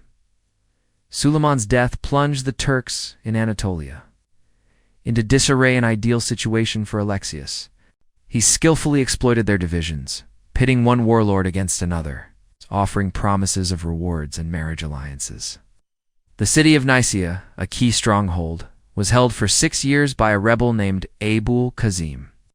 But in 1092, Malik Shah removed him and installed Suleiman's son, Kilij Arslan I, as ruler. While the Turks quarreled, Alexius used the opportunity to strengthen his grip. Progress was slow and difficult. The only city he managed to reclaim outright was Cyzicus. Worse, he couldn't stop the Danishmends from expanding westward into Paphlagonia, capturing his family's ancestral home. Kastamuni, back home, palace conspiracies continued to trouble him. Then, in 1087, he faced a major external threat, a large-scale invasion from the north. The Pechenegs, supported by Hungary, crossed the Danube. It took years of diplomacy and one overwhelming military victory in 1091 for Alexius to finally end the barbarian threat from the north. With the deaths of both Suleiman and Chaka, Emperor Alexius could now consider a more assertive foreign policy. He had stabilized his rule in Constantinople, and the European provinces were relatively peaceful. His navy had been rebuilt and was now highly effective, and for the time being his treasury was well stocked. But there was a major obstacle. His army remained small. With most of Anatolia lost, he had few native troops available. What he needed most were trained foreign mercenaries. Around the year 1095, there were signs that Seljuk power was weakening. Malik Shah, the great Seljuk Sultan who had kept the sprawling Turkish domains loosely unified, died in 1092. His death triggered a bitter civil war among his young sons. For the next decade, the Turks were preoccupied with their own internal conflict, trying to divide their inheritance. During this time, Arab and Kurdish warlords gained power in Iraq. In Syria, things deteriorated further. After Tuch's death in 1095, his sons Ridwan in Aleppo and Dukak in Damascus proved unable to govern effectively or maintain order. In Jerusalem, control passed to the sons of Ortok. Their rule was weak and oppressive. The Orthodox Patriarch, Simeon, along with the senior clergy, abandoned the city and took refuge in Cyprus. Meanwhile, in Tripoli, a Shiite family, the Banu Amor, declared their independence and established a principality of their own. The Fatimids of Egypt began retaking parts of southern Palestine.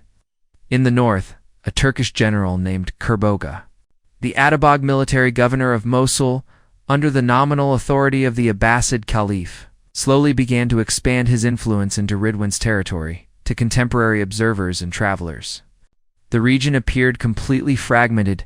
Every city seemed to be under a different ruler. And yet, remarkably, Christian pilgrims from the West continued to travel to the Holy Land despite the chaos. While pilgrimage had never fully stopped, it had become an extremely difficult journey. Until Ortok's death, Christian life in Jerusalem was relatively undisturbed. In fact, outside of times when Egyptian and Turkish forces were fighting in the region, Palestine was often calm. Anatolia had become nearly impassable unless travelers were accompanied by armed guards, and even then, danger was constant. Ongoing wars, rival rulers, and unpredictable checkpoints frequently delayed or endangered the journey. Syria was not much better. Bandits roamed the roads, and nearly every small town had a local warlord demanding taxes from passing travelers. Those pilgrims who did manage to reach Jerusalem returned to Europe exhausted and impoverished. They brought back grim stories of danger, extortion, and hardship which spread quickly and stirred mounting anger and anxiety in the Christian West. A Christian citizen faces a fundamental dilemma. Is it right for him to fight for his country? Christianity is a religion founded on peace, yet war brings only death and destruction. The early church fathers had no hesitation on the matter. They viewed war simply as mass murder. However, once Christianity triumphed and the Roman Empire transformed into Christendom, the question arose, shouldn't its citizens now be willing to bear arms for its protection? The Eastern Church disagreed. St. Basil, one of its foremost canonists, acknowledged that soldiers were obligated to follow orders. It still believed that anyone who killed in war should abstain from receiving communion for 3 years as a sign of repentance, though this was a strict view and not fully enforced. Byzantine soldiers were not treated as murderers. Their role carried no special honor. Dying in battle was not seen as glorious, nor was it considered martyrdom to fall in combat against non-believers. A true martyr, in their view, died armed only with faith. Fighting non-Christians was regrettable, even if sometimes necessary. Engaging in conflict with fellow Christians was even worse. Indeed, Byzantine history is notably devoid of aggressive wars. Justinian's campaigns aimed to free Roman citizens from heretical barbarian rulers. Basil II's wars against the Bulgarians sought to reclaim imperial territory and eliminate a threat to Constantinople. The Byzantines consistently preferred peaceful solutions, even if it meant resorting to complex diplomacy or paying tributes. To Western historians, used to admiring military bravery, Byzantine tactics often appear cowardly or deceptive. Usually, their actions were driven by a sincere desire to avoid bloodshed. Anna Komnena, a quintessential Byzantine princess and historian, made it clear in her writings that although she took great interest in military matters and admired her father's battlefield accomplishments, she regarded war as shameful a last resort and ultimately a sign that all other options had failed. In contrast, the Western perspective was less restrained.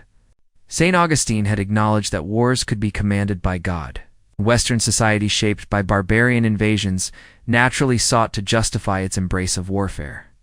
The emerging code of chivalry, supported by popular epics, glorified the military hero, while those who promoted peace fell into lasting disfavor.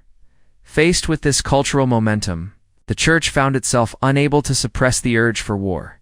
Instead, it sought to redirect this aggressive energy toward causes that served its own interests. Thus, the idea of a holy war fought on behalf of the Church became not only acceptable, but even praiseworthy. Ow. Pope Leo IV declared that those who died defending the Church would be rewarded in heaven. A few years later, Pope John VIII went further, proclaiming that such fallen warriors were martyrs, that their sins would be forgiven if they died in battle. However, he emphasized that soldiers should be pure of heart. Pope Nicholas I added that those under church discipline for their sins should not take up arms unless it was to fight non-believers, although the highest church authorities in the West did not outright condemn warfare. There were still voices that found it deeply troubling. One such figure was Bruno of Querfurt, a German missionary who was later martyred by pagan Prussians in 1009.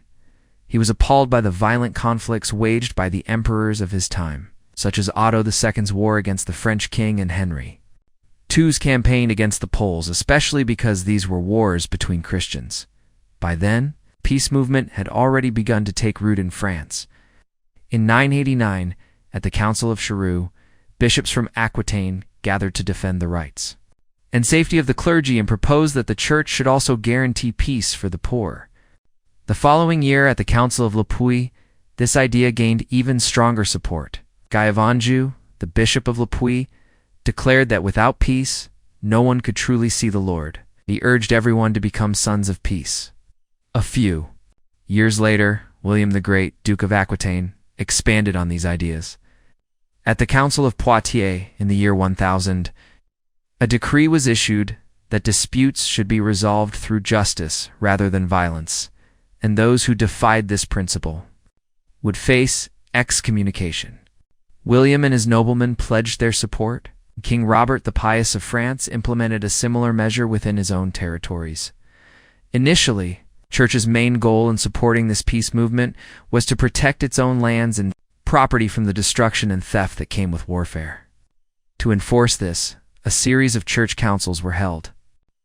At Verdun-sur-le-Doubs in 1016, a formal oath was created, in which nobles pledged not to force clergy or peasants into their armies, not to plunder crops, and not to seize livestock. This vow was widely taken across France, with crowds of clergy and lay people shouting "Peace, peace, peace" in unison.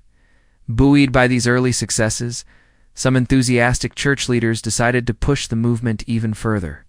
In 1038, Aymon, the Archbishop of Bourges, commanded that every Christian over the age of 15 declare himself an enemy of those who broke the peace, and be ready to take up arms against them if necessary. Leagues of peace were formed. and initially proved effective. However, the second part of the archbishop's order encouraging armed actions soon became more popular than the first. Groups of armed peasants, often led by clergy, began attacking the castles of rebellious nobles. This spontaneous militia quickly grew unruly and destructive, prompting the authorities to intervene. The situation came to a head when a large League of Peace burned down the village of Benicy. In response, Count Odo of Deals defeated the group. Along the banks of the Cher River, the aftermath was tragic. Reportedly, as many as 700 clergy members were killed in the battle. At the same time, more practical steps were being taken to limit warfare. In 1027, Aliba, the Bishop of Vich, convened a synod at Toulouse in the region of Roussillon, where it was decreed that no fighting should take place during the Sabbath hours. This concept, placing restrictions on warfare during sacred times, soon expanded, influenced by the powerful Abbot Odilo of Cluny. The bishops of Provence sent a letter in 1041 to the Church in Italy, asking that the Truce of God be extended to cover additional holy days, such as Good Friday, Holy Saturday, and Ascension Day. Aquitaine had already adopted similar measures. Burgundy went even further, declaring that the truce would begin on Wednesday evening and last until Monday morning. They also included the entire Advent season, the period from Christmas to the Sunday after Epiphany, as well as Lent, Holy Week, and the week following Easter in 1042. William the Conqueror issued laws for Normandy that added the days from the Rogation period to the week after Pentecost. By 1050, Council at Toulouse recommended that the major feast days of the Virgin Mary and other saints also be included under the Truce of God. By the middle of the 11th century, the Truce of God was widely recognized, and the Church began combining it with the earlier Peace of God movement, which aimed to shield church property and the poor from violence. Both were enforced under threat of excommunication. The Council of Narbonne in 1054 made it clear no Christian should kill another Christian. Such an act was seen as shedding the blood of Christ. Asterisk still. Peace movements often look better in theory than in practice, and this was no different. In the 11th century, many of the same rulers who championed the Truce of God did not follow its rules. William the Conqueror, for example, fought the Christian King Harold at Hastings on a Saturday, a day supposedly covered by the truce. Anna Komnena later wrote with horror about how, while the Byzantine Church tried earnestly to avoid warfare, on holy days, Western knights had attacked Constantinople during Holy Week, with even priests among their armed ranks.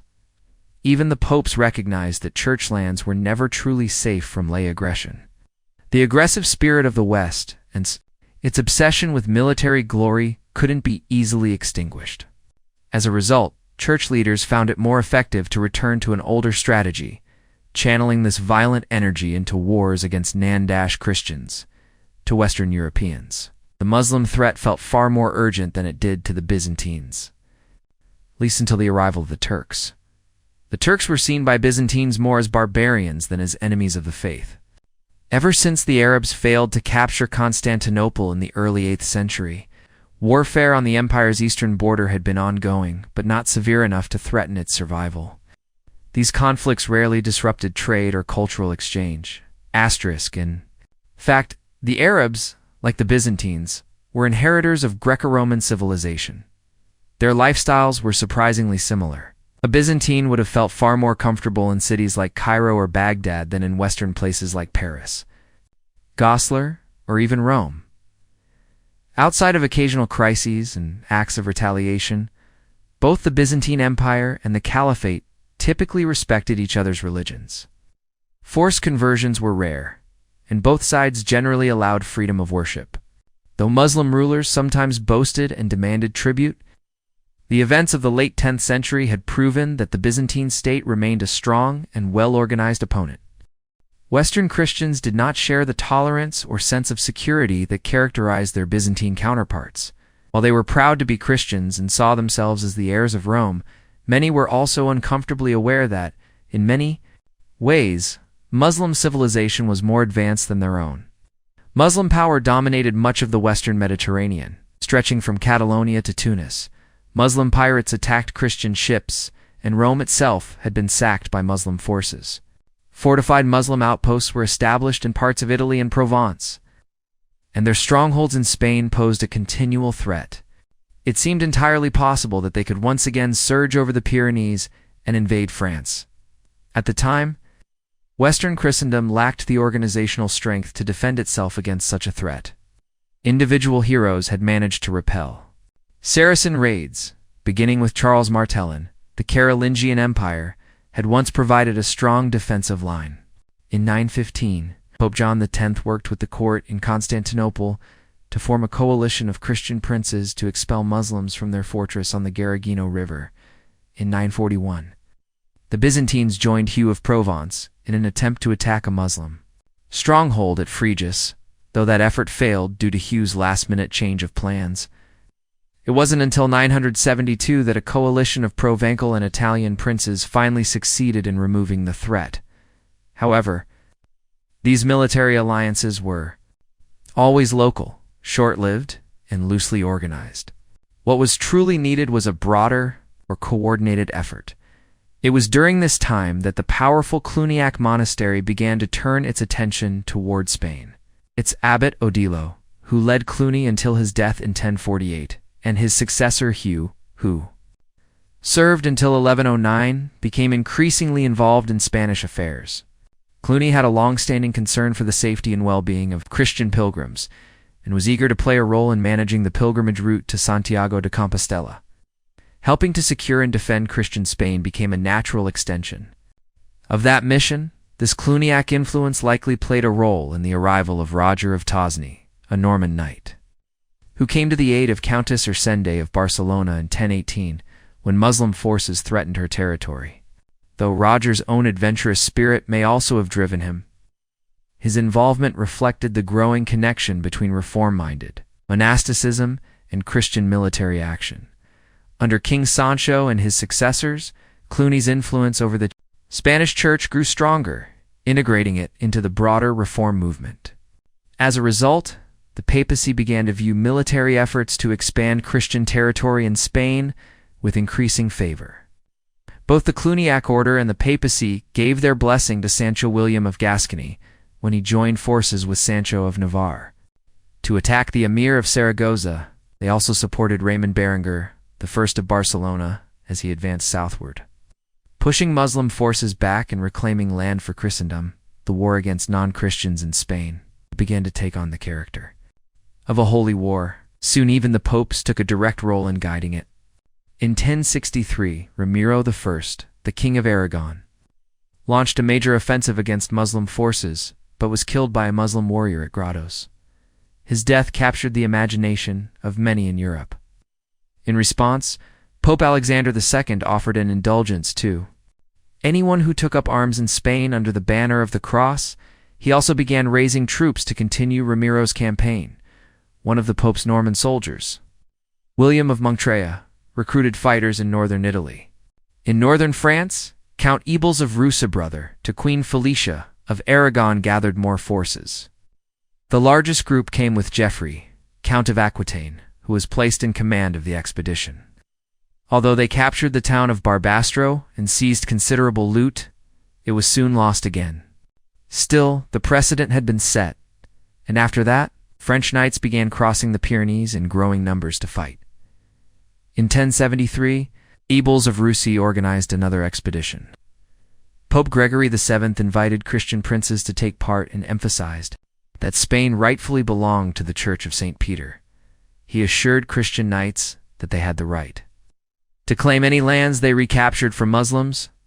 In 1078, Hugh I, Duke of Burgundy, led a force to assist his brother-in-law, Alfonso VI of Castile. 2 years later, Gregory personally endorsed another campaign under Geoffrey's leadership. These efforts began to show results. In 1085, the Christians captured Toledo, a major Muslim stronghold. However, this success provoked a strong Muslim response. The Almoravids, a zealous and powerful Islamic group, reignited the conflict. Beginning in 1087, Christian knights were called urgently to Spain to counter this new threat. Pope Urban II gave his full backing to the cause, and even advised would-be pilgrims to Jerusalem that their money would be better spent rebuilding Spanish towns reclaimed from Muslim control. Throughout the late 11th century, Christian warriors from the north continued to join the Spanish campaigns. This wave of crusading enthusiasm continued until the capture of Huesca in 1096 and the final recapture of Barbastro in 1101, which marked the end of that phase of warfare. By the end of the 11th century, the idea of the Holy War had become Huesca reality.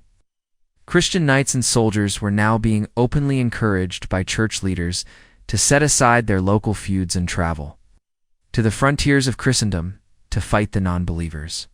They were promised the right to keep the lands they reconquered, and they received spiritual rewards for their efforts. However, the exact nature of these spiritual rewards was somewhat unclear. Pope Alexander II seems to have granted indulgences to the campaigners in 1064, while Gregory VII promised forgiveness of sins to those who died fighting under the cross. He had offered the same absolution to those fighting against the excommunicated Emperor Henry IV of Germany.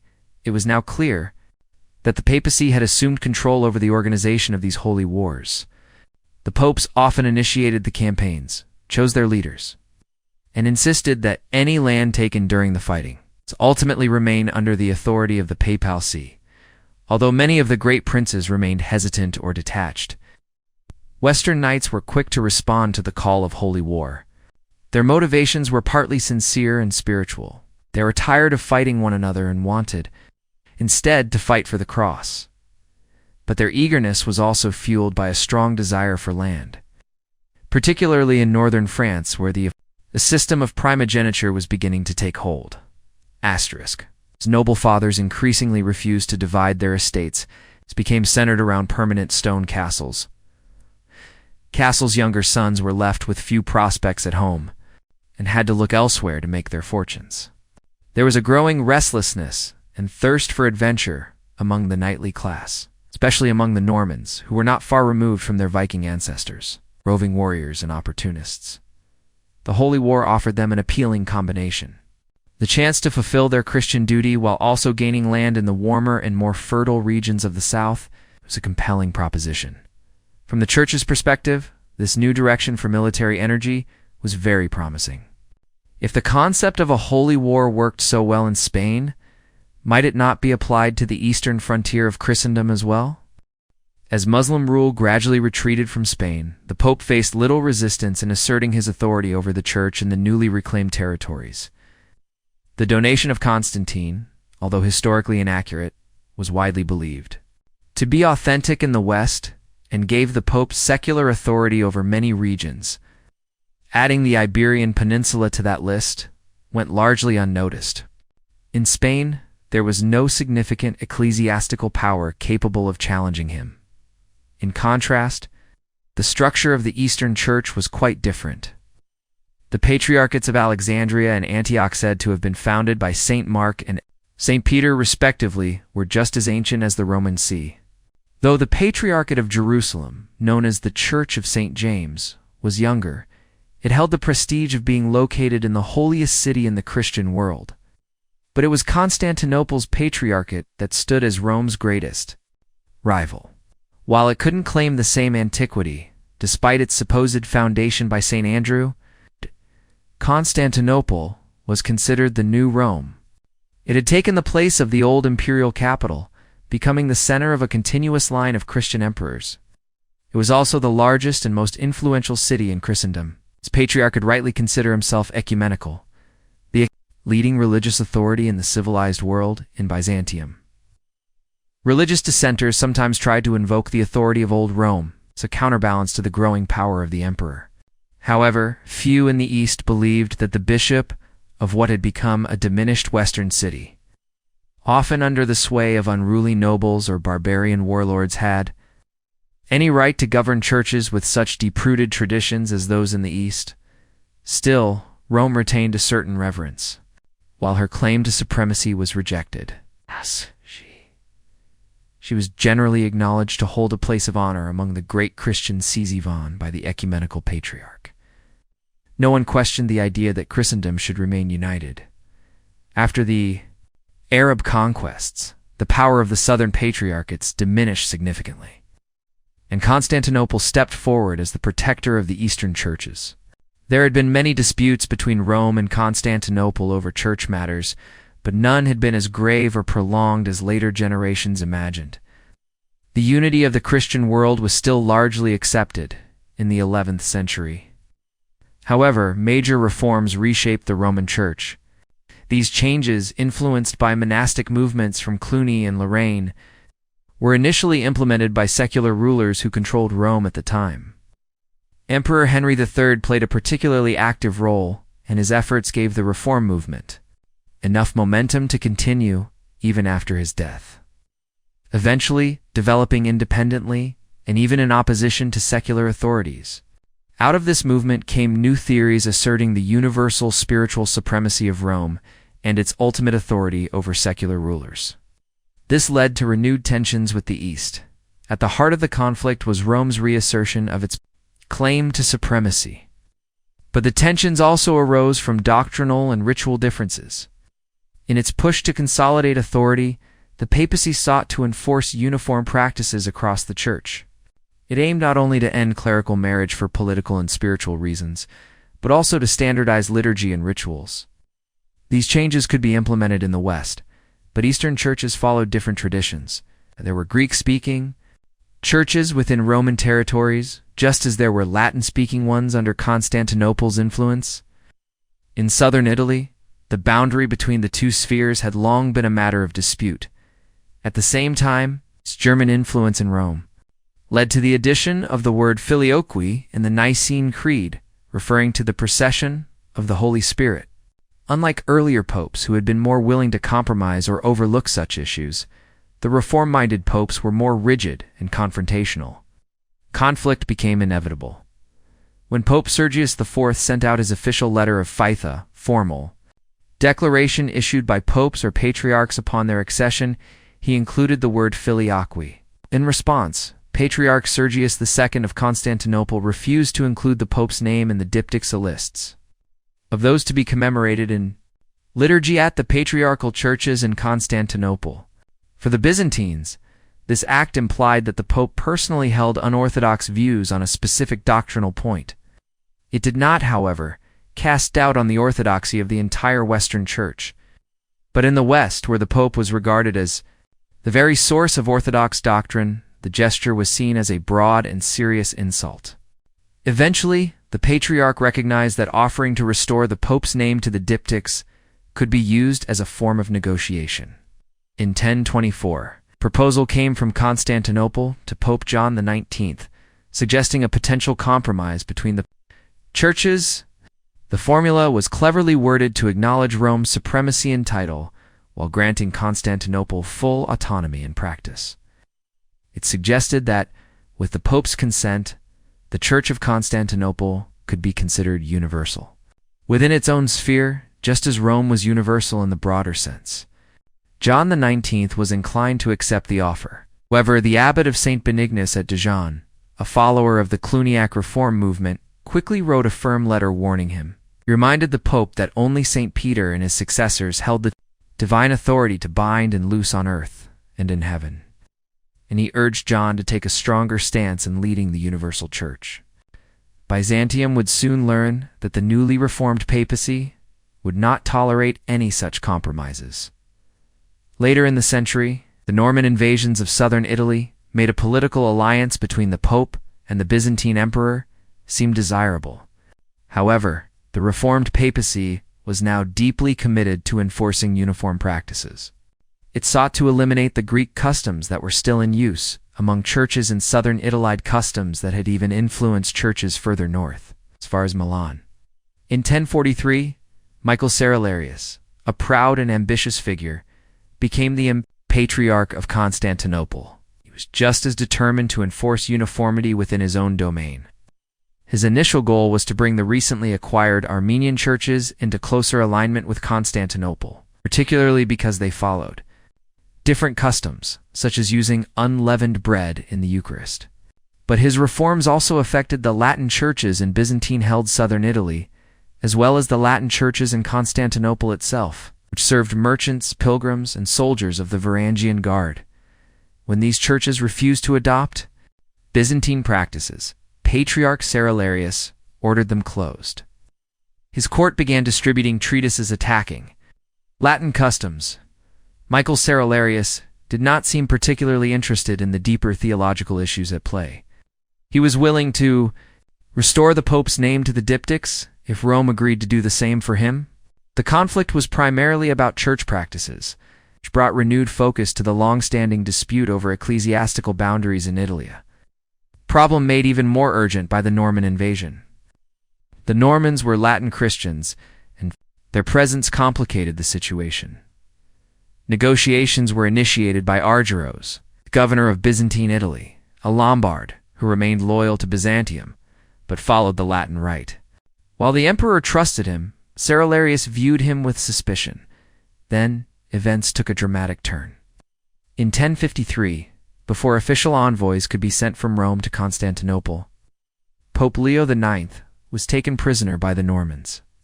Despite this setback, a delegation led by Cardinal Humbert of Silva Candida arrived in Constantinople in January 1054 and was welcomed by the emperor. However, Cerularius questioned whether they had truly been appointed by the Pope, especially since Leo was in captivity and could not confirm or uphold any agreements. In April, before negotiations progressed, Leo died. This left the legates without official backing. Since a new pope would not be elected for another year, no one knew how the next leader would approach the issue. Cerularius refused to continue discussions. Tensions rose despite the emperor's hope for reconciliation. Eventually, the frustrated legates left Constantinople, but not before placing a bull of excommunication on the altar of Hagia Sophia. It excommunicated Cerularius and his advisors, but explicitly affirmed the orthodoxy of the Byzantine Church as a whole. In response, Cerularius convened a synod that denounced the bull as the act of 3 unauthorized individuals.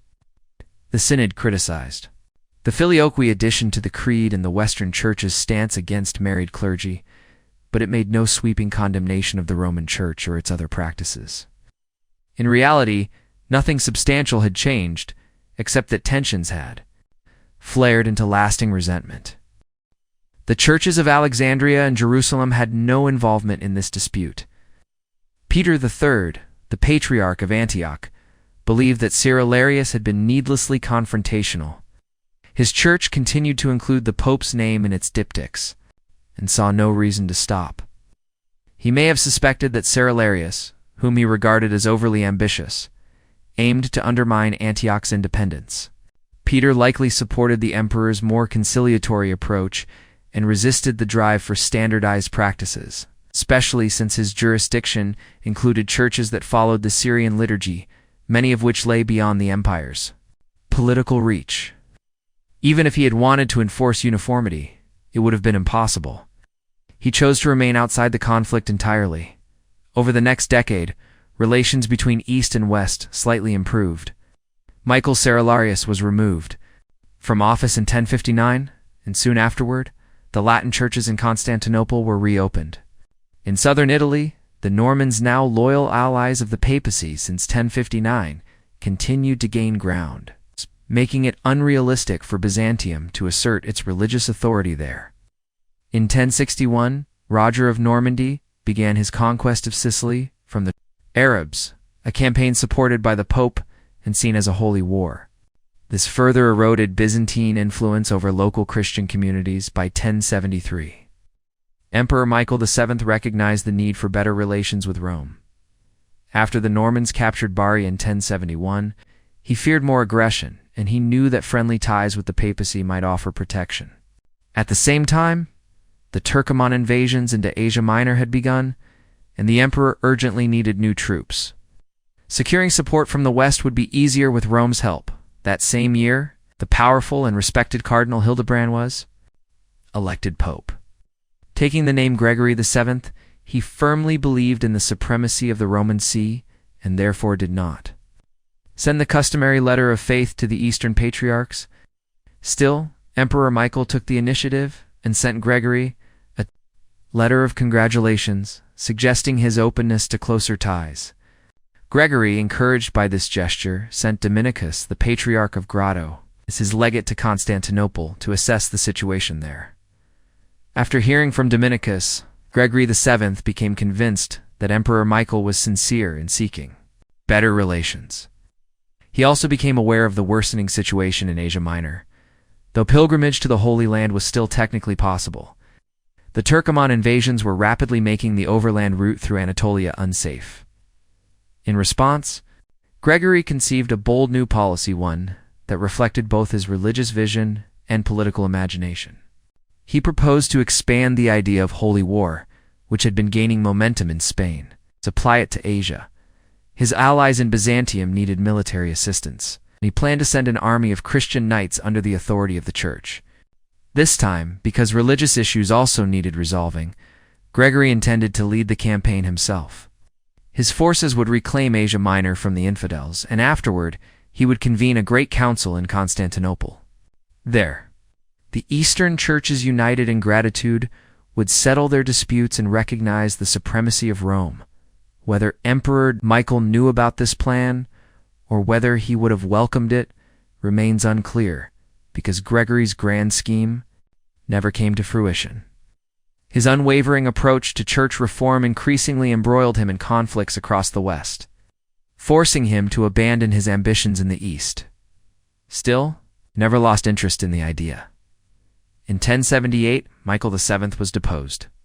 Gregory responded by excommunicating the new claimant to the throne, Nicephorus Botaniates. Soon after, a man claiming to be the deposed emperor arrived in Italy. The Normans pretended to accept his claim for a time, and Gregory supported him as well. But when Alexius Comnenus replaced Nicephorus in April 1081, Gregory extended the excommunication to Alexius too. In June of that year, Alexius wrote to the Pope, trying to mend relations and seeking help in defending against Robert Guiscard's aggressive campaigns. Gregory, however, did not respond. Left without papal support, Alexius turned instead to Henry IV of Germany, the Pope's political rival. Meanwhile, the emperor shut down the Latin churches in Constantinople. To the Byzantines, it now appeared that the Pope had allied himself with the Norman scene as treacherous and godless invaders. Tales of Gregory's arrogance and unkindness spread throughout the East. When he eventually died, his policies having led to mounting disasters, the news was seen by many as divine judgment. By 1085, the year of Gregory's death, relations between the Eastern and Western churches had reached an all-time low. The Pope had excommunicated the Byzantine Emperor and was encouraging lawless adventurers to attack fellow Christians, while the Emperor's government was funding the Pope's chief enemy in Germany. Mistrust and hostility were growing on both sides. Yet, despite all this tension, a formal schism had not yet occurred. Reconciliation was still possible. In Emperor Alexius, the East had a ruler with the flexibility and wisdom of a true statesman.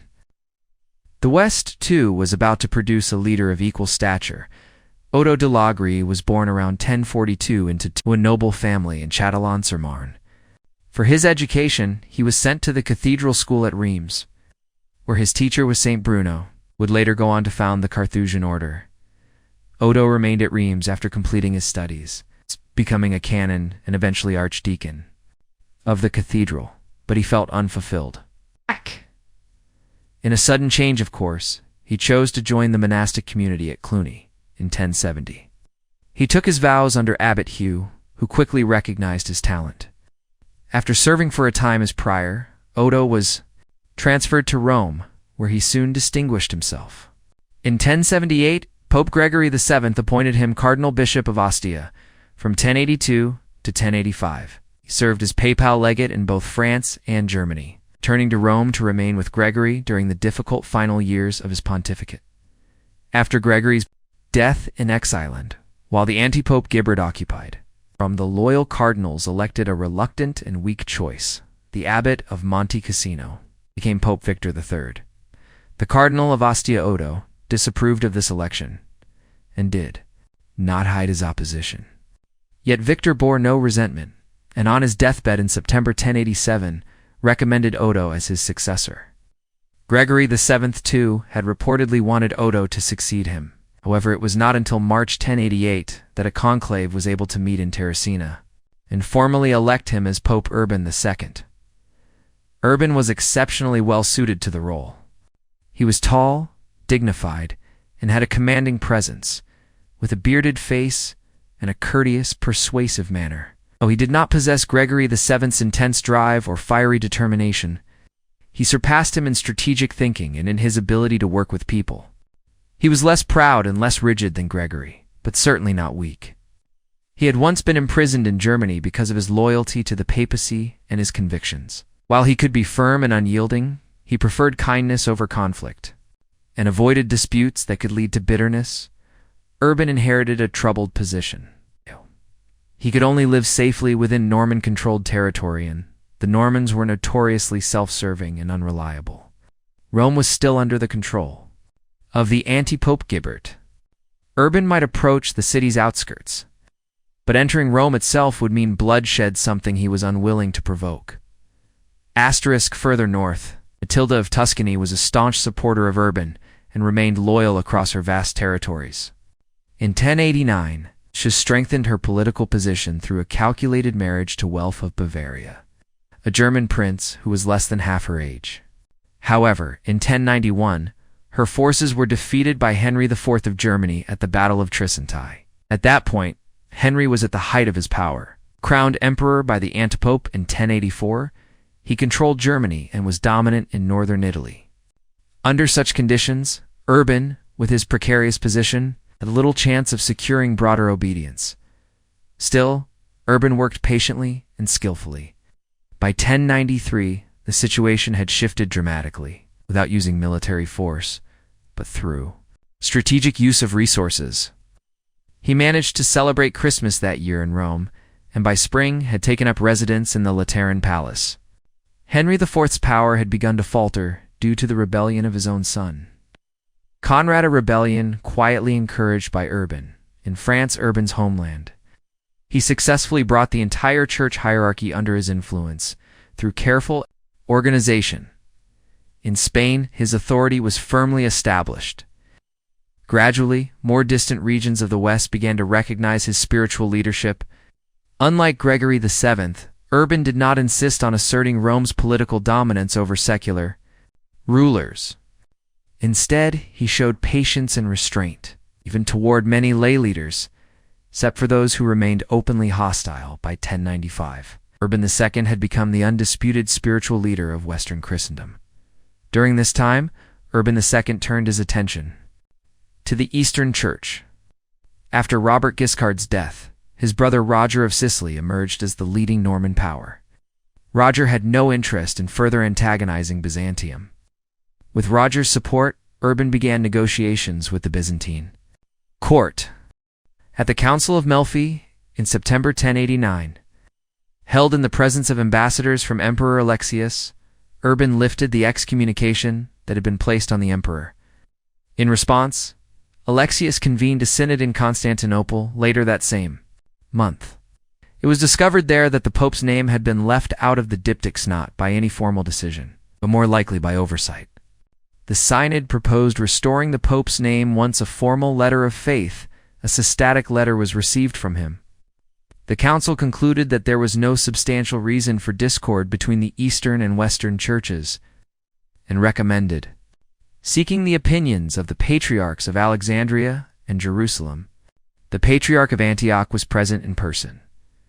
Patriarch Nicholas III of Constantinople wrote to Urban, informing him of the synod's decisions and requesting that he send his letter within 18 months. He also assured the Pope that the Latin churches in Constantinople were free to follow their own traditions. Notably, no theological disputes were mentioned. However, the emperor's ambassadors in Italy, Basil, Metropolitan of Trani, and Romanus, Archbishop of Rossano, were less enthusiastic. These Greek clerics were disturbed by what they saw as papal overreach into their territories, and were particularly alarmed when Urban asserted, with some historical backing, that his diocese should rightfully include Thessalonica. They would have preferred that Alexius support the anti-pope Guibert, but Alexius had made his decision. He recognized Urban as the legitimate pope, and accepted the loss of Byzantine control over southern Italy. Meanwhile, Guibert alienated his Greek allies by holding a council in Rome that condemned clerical marriage. Urbid ultimately never sent the requested systatic letter. It's likely because he did not want to stir up theological controversy. As a result, his name was never added to the diptychs in Constantinople. Nevertheless, relations between East and West improved. In 1090, an embassy from Alexius visited Urban, bringing a message of warm friendship. The Byzantine perspective during this time was best expressed in a treatise by Theophylact, Archbishop of Bulgaria. He urged readers not to place too much importance on uniformity of church practices.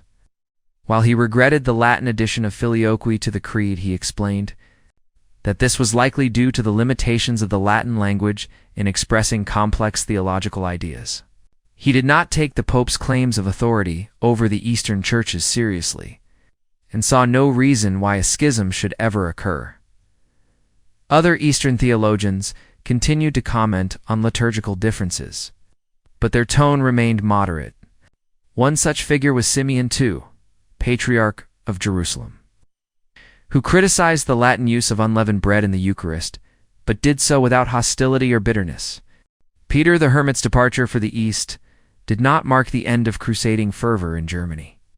He left behind his follower Gottschalk to raise another army, and many other preachers and leaders stepped forward to follow in his footsteps.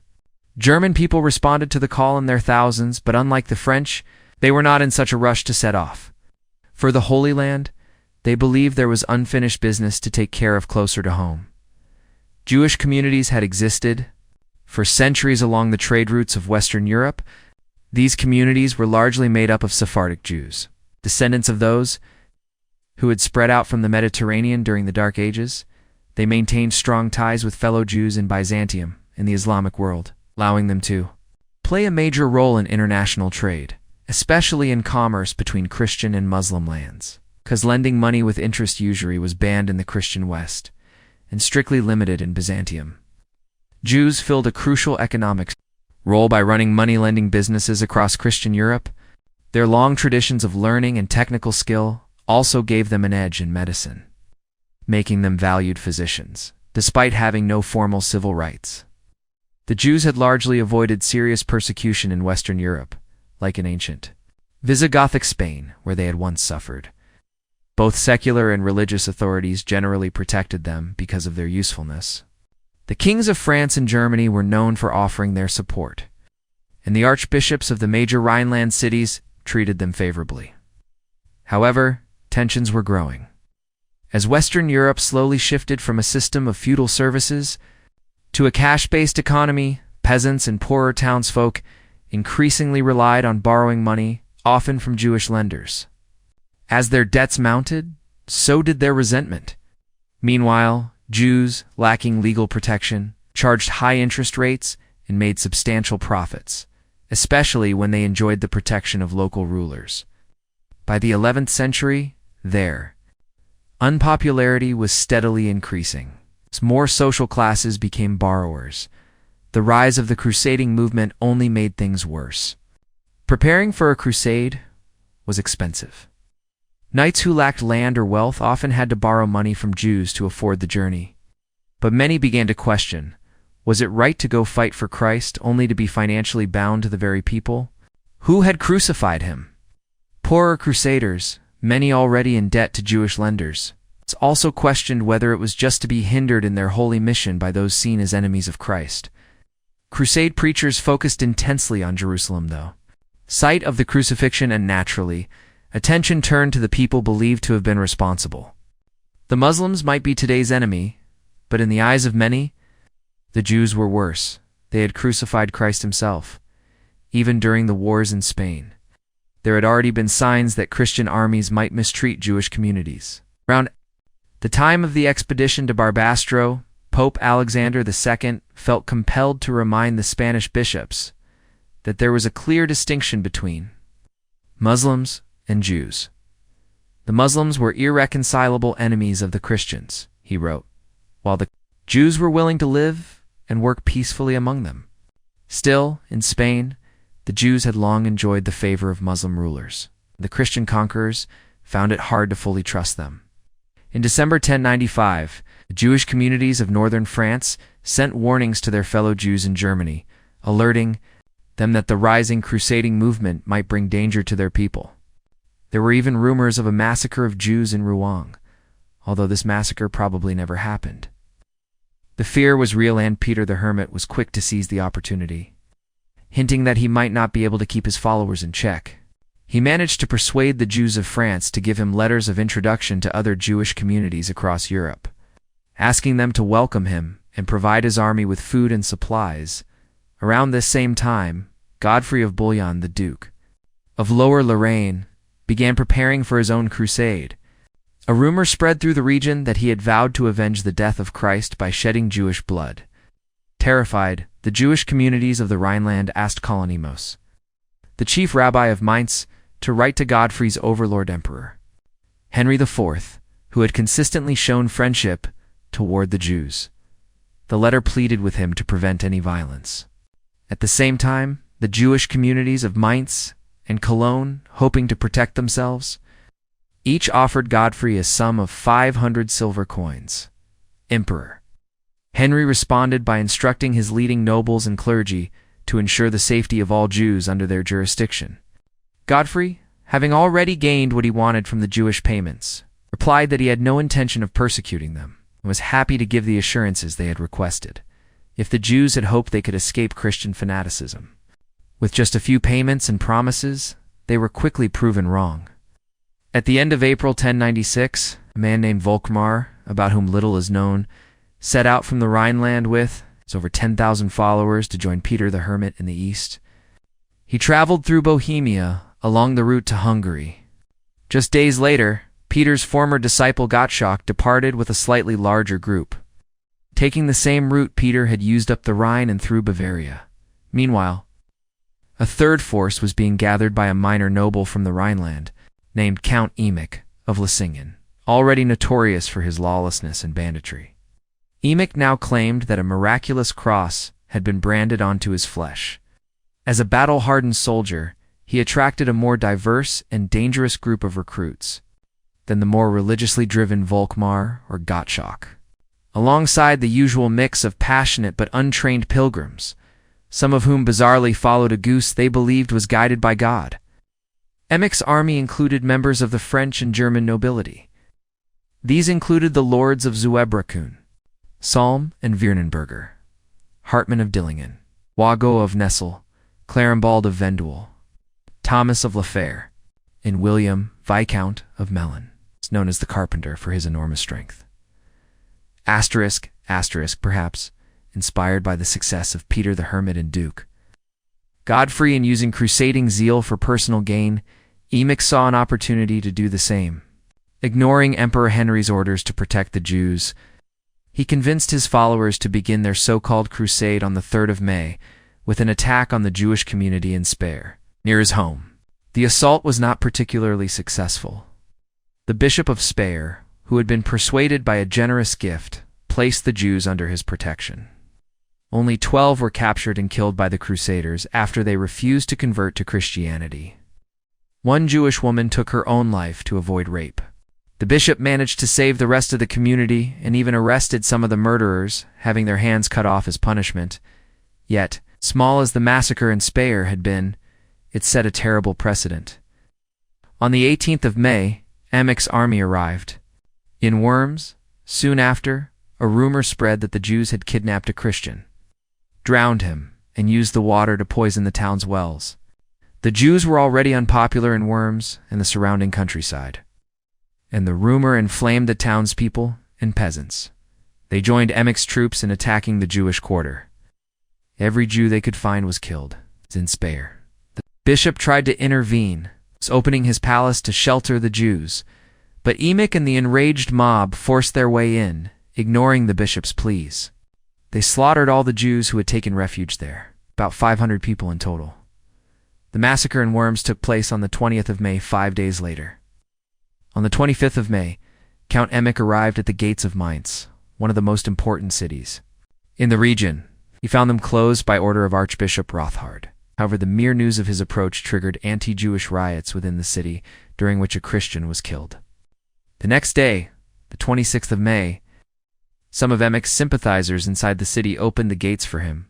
The Jewish community, which had gathered at the synagogue, tried to buy protection. They sent gifts of 200 silver marks to the archbishop and the city's chief noble, begging to be given shelter in their palaces.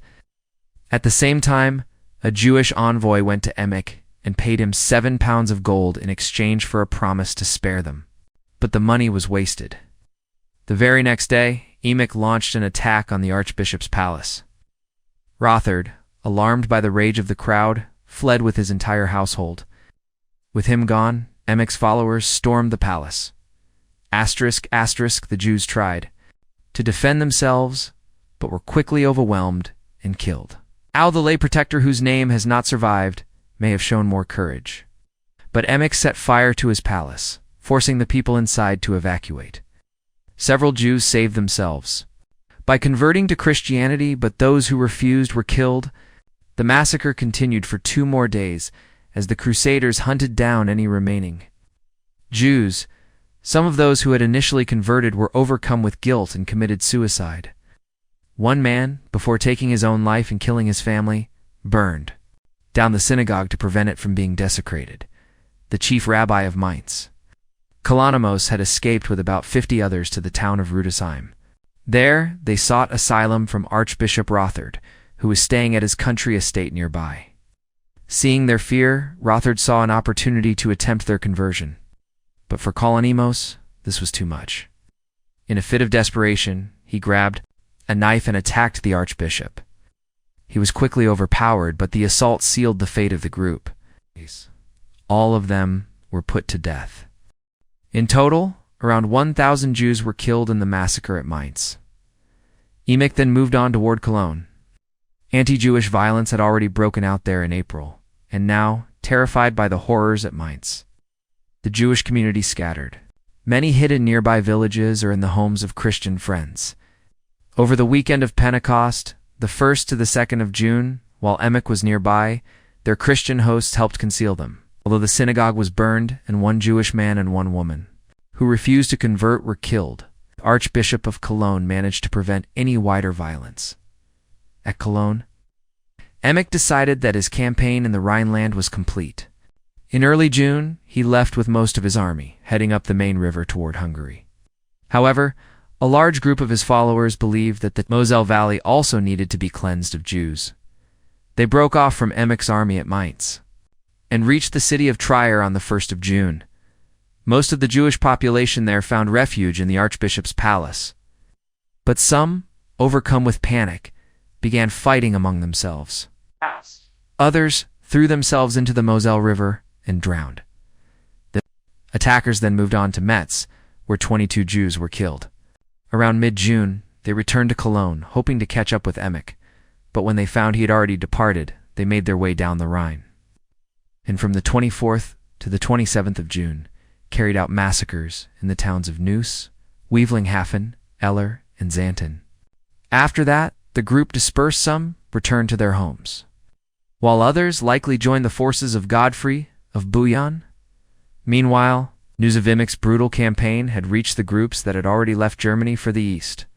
Volkmar and his followers arrived in Prague at the end of May. On the 30th of June, they began massacring the Jewish population there. The local authorities were powerless to stop them, and even the strong protests of Bishop Cosmas were ignored. From Prague, Volkmar continued into Hungary. At Nitra, the first major town across the border, he probably tried to do the same thing. But the Hungarians would not allow such violence. When the Crusaders continued to behave with wild lawlessness, the Hungarian forces attacked and scattered them. Many were killed or captured. What became of the survivors or of Volkmar himself is unknown. Gottschalk and his band, who had followed the same route Peter the Hermit once took through Bavaria, paused at Regensburg-Ratisbon to slaughter the Jewish community there. A few days later, they crossed into Hungary at Moson, then known as Wieselburg. King Koloman allowed them to buy food and supplies as long as they behaved themselves. But from the beginning, they plundered the countryside, stealing wine, grain, sheep, and cattle. The local peasants resisted. Fighting broke out. Several people were killed, and one young Hungarian boy was gruesomely impaled by the Crusaders. King Koloman responded quickly. He sent troops to confront the Crusaders and surrounded them in the village of Stuhl-Weissenberg, farther to the east. The Crusaders were forced to surrender their weapons and all the goods they had stolen. But the tension continued. Perhaps they tried to resist again, or perhaps Koloman, having learned of the chaos at Nitra, simply no longer trusted them, even disarmed. Whatever the case, as the Crusaders lay helpless, the Hungarian army launched a brutal assault. Fled first, but was soon caught. None of his followers survived. A few weeks later, Emich's army reached the Hungarian border. It was larger and more dangerous than Gottschalk's force, and King Koloman, still shaken by recent events, was deeply concerned. When Emich sent a request for safe passage through Hungary, Koloman refused and dispatched troops to guard the bridge crossing a branch of the Danube, near Weisselberg. But Emich was not easily deterred. For 6 weeks, his forces clashed with the Hungarians in a series of small battles in front of the bridge, while working to construct another bridge of their own. During that time, they also plundered the countryside on their side of the river. Eventually, the Crusaders succeeded in crossing the river using their makeshift bridge and laid siege to the fortress of Weisselberg itself. They were well armed and had siege engines powerful enough to make the fall of the town seem inevitable. However, panic suddenly gripped the Crusaders, likely caused by rumors that King Koloman was approaching with his full army. In the confusion, the defenders of Weisselberg launched a surprise attack on the disorganized Crusader camp. Emich was unable to rally his troops. The battle was brief, but devastating. Most of his men were killed on the spot. Emich and a handful of knights escaped thanks to their swift horses. Emich eventually returned home with his surviving German followers. The French knights who had joined him, Clarembald of Vendul, Thomas of La Fère, Gott, and William the Carpenter, decided to continue their journey by joining other expeditions heading toward Palestine. The failure of Emich's crusade. Soon after, the defeats of Volkmar and Gottschalk made a deep impression across Western Christendom. Many devout Christians saw these disasters as divine punishment for the Crusaders, massacres of the Jews. Others who had always doubted the wisdom of the crusading movement took them as proof that God disapproved of the whole venture. So far, nothing had happened that seemed to justify the cry that had echoed at Clermont. Deus vult. God wills it. ***, the Western princes who had taken the cross were far more patient than Peter the Hermit and his followers. Were willing to follow the Pope's schedule. Before they could depart, they needed time to gather and equip their armies, raise the necessary funds, and make arrangements for governing their territories during what might be a years-long absence. None of them planned to leave before the end of August. The first nobleman to set out was Hugh, Count of Ermendois, known as Lemaine the Younger. Some Latin chroniclers later mistranslated this as Magnus, meaning the Great, which was a poor fit. Hugh was the younger son of King Henry I of France and Anne of Kiev, a princess of Scandinavian descent. Around 40 years old, Hugh was a man of noble rank but limited wealth. He had gained his modest county by marrying its heiress and had never played a major role in French politics. He took pride in his royal blood, but he was not an effective leader. His motivations for joining the crusade remain unclear. Perhaps he had inherited a spirit of adventure from his Viking ancestors. Maybe he hoped that in the East he could gain the power and riches more suited to someone of his birth. It's also likely that his brother, King Philip of France, encouraged him to go in hopes of earning favor with the Pope, leaving his lands in the care of his wife, Countess Adelaide. Hugh departed for Italy in late August, accompanied by an army of his vassals and several knights from King Philip's domains. Before he left, he sent a messenger ahead to Constantinople to request that the Byzantine Emperor prepare a welcome worthy of a prince of royal blood. As Hugh traveled south, he was joined by several knights returning from Count Emich's failed expeditioning, among them Drogo of Nessa, Clarembald of Vendul, and William the Carpenter. Hugh and his companions passed through Rome and reached Bori. In early October, in southern Italy, they found the Norman princes, also preparing for the crusade. Bohemond's nephew, William, decided not to wait for his family and chose instead to cross the Adriatic Sea with Hugh from Bari.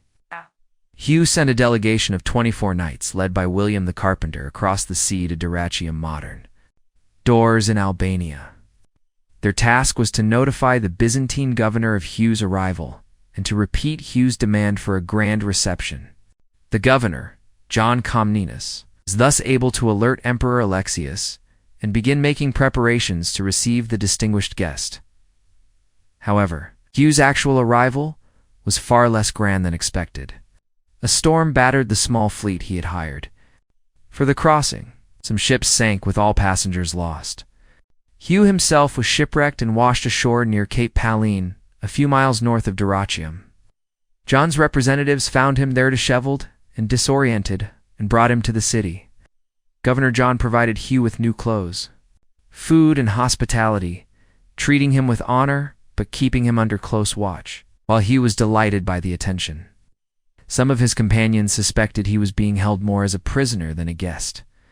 Hugh stayed in Dyrrhachium until Admiral Manuel Budimites, a high-ranking imperial official, arrived to escort him to Constantinople. The journey was comfortable, though the route was intentionally indirect. Passing through Philippopolis, modern Plavd, as the emperor wanted to prevent Hugh from coming into contact with the Italian pilgrims traveling along the Via Egnatia. When Hugh finally reached Constantinople, Emperor Alexius welcomed him warmly, showered him with gifts, and honored him but still kept his movements restricted. Hugh's arrival prompted Alexius to formalize his strategy toward the Western Crusade. Leaders. Based on his intelligence and his memory of the renegade Frankish general Roussel of Belleau, Alexius suspected that the Crusaders' true goal was not just Jerusalem, but to carve out territories for themselves in the east. He didn't oppose this ambition as long as the Byzantine Empire recovered the lands it had lost to the Turks. In fact, Alexius saw an advantage in having new Christian buffer states along the empire's frontiers. At that time, the idea of independent small states was inconceivable. Any such territories would be expected to owe allegiance to a greater power. So Alexius decided to require a formal oath of loyalty from each Western leader, ensuring that their future conquests would be recognized as under his suzerainty. To gain their cooperation, he was ready to offer lavish gifts and financial support. By showcasing his wealth and imperial grandeur, he hoped they would not feel humiliated by swearing fealty. Hugh, thoroughly impressed by the emperor's generosity and magnificence, agreed readily. But the next Western leader to arrive would prove far more difficult to convince. Godfrey of Bouillon, Duke of Lower Lorraine, is remembered in later legends as the ideal Christian knight, the flawless hero of the entire crusade. But a closer look at the historical record presents a more nuanced picture. Born around 1060, Godfrey was the second son of Count Eustace II of Boulogne and Ida, daughter of Duke Godfrey II of Lower Lorraine. Through his mother, he was descended from Charlemagne. Though he had been named heir to his maternal family's lands, Emperor Henry IV seized the duchy after his grandfather's death. Godfrey, with only the county of Antwerp and the lordship of Bouillon in the Ardennes. However, Godfrey remained loyal to Henry IV, serving him in his campaigns in Germany and Italy. As a reward, the emperor granted him the title of Duke of Lower Lorraine in 1082, but only as a temporary office, not a hereditary title. Lorraine was deeply influenced by the Cluniac reform movement, which promoted papal authority. Godfrey remained formally loyal to the emperor. The growing influence of Cluniac ideals may have left him conflicted. Godfrey's rule in Lorraine was not especially effective, and there were doubts about whether the emperor would continue to trust him with the post. Disheartened about his political future, troubled by questions of religious loyalty, and stirred by genuine spiritual zeal, Godfrey responded to Pope Urban's call for the crusade.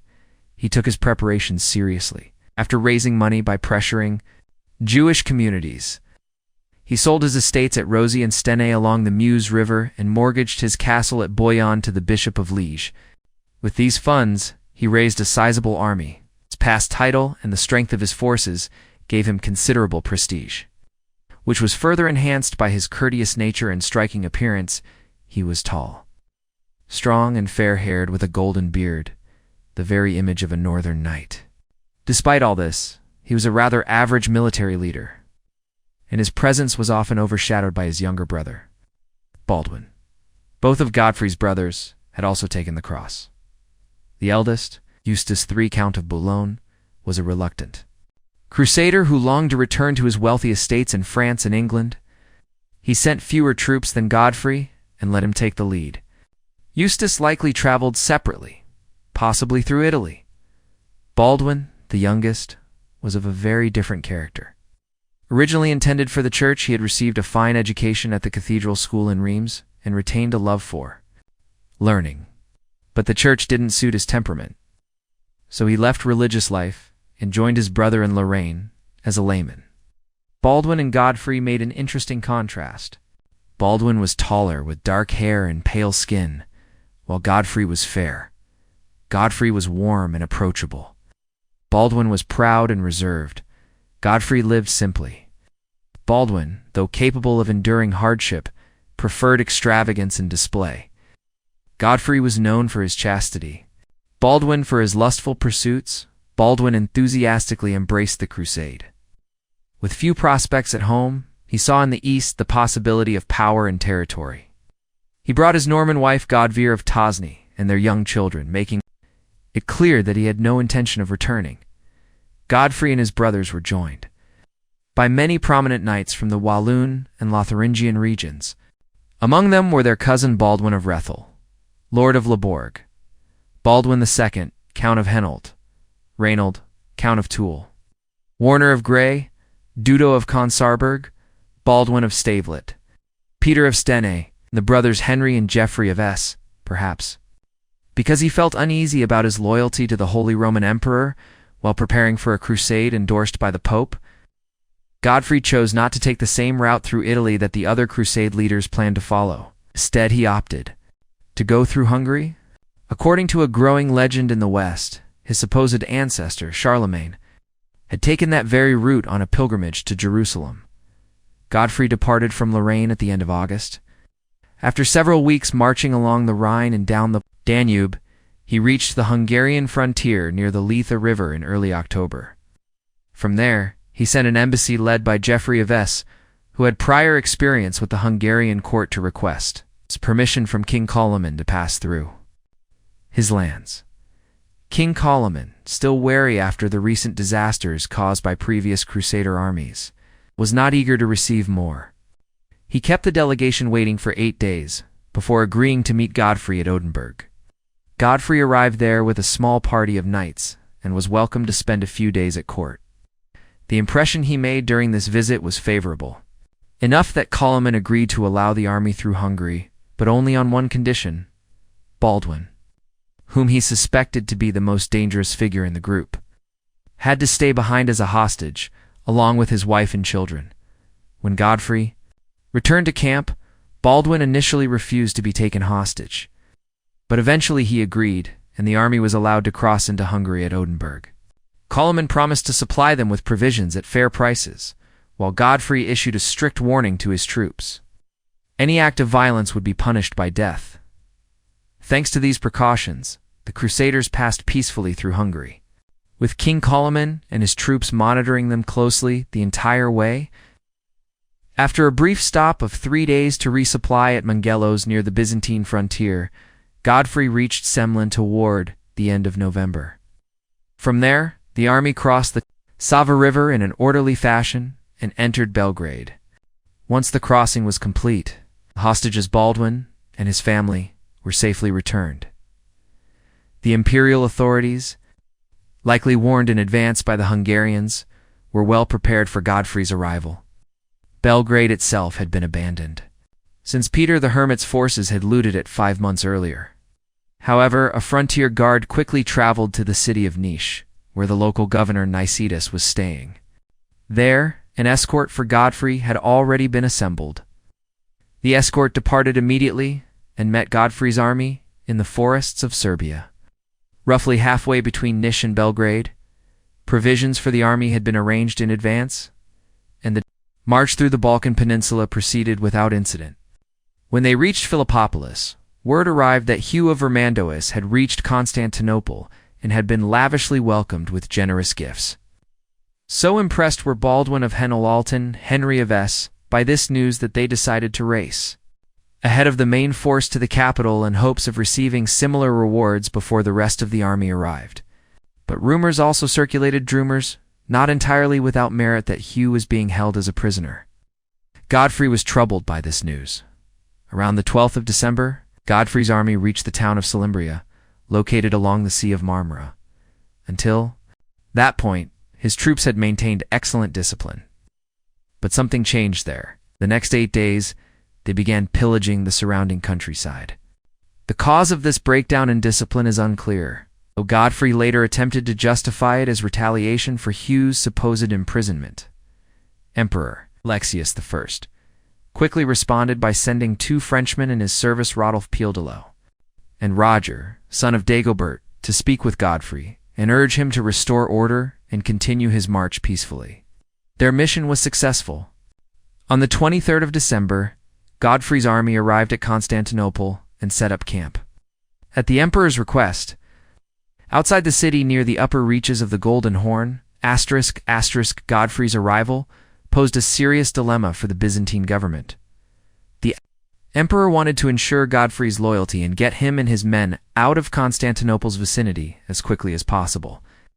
While it's uncertain whether Alexius truly believed, as his daughter Anna later suggested, that Godfrey intended to seize the city, he had good reason to be cautious.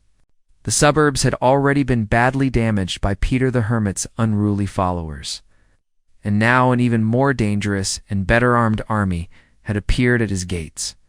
But before Godfrey could be moved on, Alexius needed him to swear an oath of allegiance. To that end, the emperor sent Hugh of Vermandois. Far from being mistreated, bore no resentment toward Alexius II. Godfrey's camp to convince him to visit the imperial court. Godfrey refused the emperor's invitation. He felt uncertain and uneasy about the situation. Hugh's accommodating attitude towards Alexius confused him, especially since his troops had already spoken with the survivors of Peter the Hermit's disastrous expedition, many of whom blamed their failure on imperial betrayal. Their stories influenced Godfrey's thinking. As Duke of Lower Lorraine, Godfrey had already sworn allegiance to the German emperor, Henry IV. He may have believed that taking an oath to the Eastern emperor would be a conflict of loyalty. In addition, he was reluctant to make any significant commitments until he could consult with the other crusading leaders who he knew would soon arrive. Hugh returned to the palace without delivering a response to Alexius. Alexius was angered by Godfrey's refusal and, in a miscalculated move, tried to pressure him by cutting off the food supplies that had been promised to his army, while Godfrey hesitated on how to respond. His brother Baldwin acted swiftly and began raiding the surrounding suburbs until Alexius agreed to resume the flow of provisions. In an attempt to maintain control, Alexius suggested that Godfrey move his camp further down the Golden Horn to the district of Pira, where the soldiers would be sheltered from the harsh winter winds and easier to monitor under imperial police watch. Both sides backed down for a while. Alexius resumed the food supplies, and Godfrey kept his men in line and maintained discipline. At the end of January, Alexius again invited Godfrey to meet with him. But Godfrey remained unwilling to act alone and continued to wait for the arrival of the other Crusader leaders. Instead of going himself, he sent a delegation, his cousin Baldwin of Labourg, along with Conan of Montagu and Geoffrey of Estu, hear the emperor's proposals. But when they returned, Godfrey still declined to give a definite answer. Alexius, wary of provoking open hostilities that might cause another wave of destruction in the suburbs, chose to wait. He ensured that Godfrey's forces were cut off from outside contact and hoped that patience would wear them down. By the end of March, Alexius learned that more Crusader armies were nearing Constantinople. Wanting to resolve the standoff with Godfrey before the situation became more complicated, he once again reduced the Crusaders' supplies, first stopping fodder for their horses, then fish, and finally even bread, just as Holy Week approached. The Crusaders responded by raiding nearby villages for food and supplies. Tensions escalated when they clashed with the Pecheneg troops, Turkic mercenaries who served as local police. In retaliation, Baldwin ambushed a patrol, capturing 60 of them and executing many. Buoyed by this small victory and realizing that peaceful negotiations were now unlikely, Godfrey made the bold decision to act. He ordered his men to burn and loot the houses in Pera, where they had been staying, then led them across a bridge at the head of the Golden Horn. They assembled in formation outside the city walls and began an assault on the gate leading to the palace quarter of Blacherney. Whether Godfrey truly intended to storm the city or merely to pressure Alexius is unclear. But to the Greeks, his actions looked like an attempt to seize the imperial throne. It was Thursday of Holy Week, the 2nd of April, and Constantinople was completely unprepared for the sudden attack. The panic began to spread throughout the city, but it was quickly calmed by the emperor's presence and steady leadership. Alexius was genuinely disturbed that violence had erupted on such a sacred day. Wanting to avoid bloodshed, he ordered his troops to stage a show of force outside the gates without actually engaging the Crusaders. Archers on the city walls were told to shoot their arrows over the Crusaders' heads rather than at them. Crusaders did not press their assault and soon pulled back, having killed only 7 Byzantine soldiers. The next day, Hugh of Vermandois once again went out to reason with Godfrey, but Godfrey mocked him instead, accusing him of being a slave for so readily submitting to the emperor. Later that day, Alexius sent a delegation to propose that Godfrey's troops cross over into Asia Minor even before taking the oath of allegiance. But the Crusaders didn't even wait to hear the message. They immediately launched an attack on the imperial envoys. That was the final straw for Alexius. He ordered more of his troops into battle. The experienced Byzantine soldiers easily routed the Crusaders. After a short clash, Godfrey's forces turned and fled. Defeated, Godfrey finally acknowledged that he had no choice. He agreed to swear allegiance to the emperor and have his army transported across the Bosphorus. The oath ceremony likely took place 2 days later. On Easter Sunday, Godfrey, Baldwin, and their leading nobles pledged to recognize the emperor as overlord of any territory they might conquer and to return to him any land that had once belonged to the empire. In return, they received generous gifts of money and were honored at an imperial banquet. Once the formalities were complete, Godfrey's army was ferried across to Chalcedon and then marched on to camp at Peliconum on the road to Nicomedia. Alexius, meanwhile, had no time to rest. A mixed group of crusaders, likely Godfrey's vassals who had traveled through Italy under the Count of Toul, had just reached the outskirts of the city. They were camped near Sostenium on the Sea of Marmara. These men were just as unruly as Godfrey's and wanted to wait for Bohemond and the Norman forces who were close behind, but Alexius was determined not to let them link up with Godfrey before they submitted to imperial authority. Some fighting broke out, but eventually the emperor was able to manage their movements. As soon as Godfrey's army was safely across the Bosphorus, Alexius transported this second group into the capital by ship. There, they joined other crusaders who had arrived in scattered groups across the Balkans. It took all of Alexius's diplomatic skill and many lavish gifts to convince their leaders to swear the oath of allegiance. When they finally agreed, the emperor arranged for Godfrey and Baldwin to be present, adding weight to the ceremony. Even so, the Western nobles were defiant and disrespectful. One of them even sat down on the emperor's throne. Baldwin sharply rebuked him, reminding him that he had just pledged himself as a vassal to the emperor and should respect local customs. The knight snapped back, saying it was rude for the emperor to sit while so many great warriors were left standing.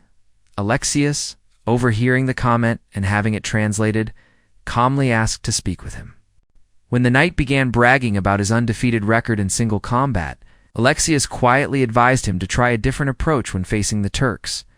This incident captured the essence of the relationship between the Byzantine emperor and the Frankish crusaders.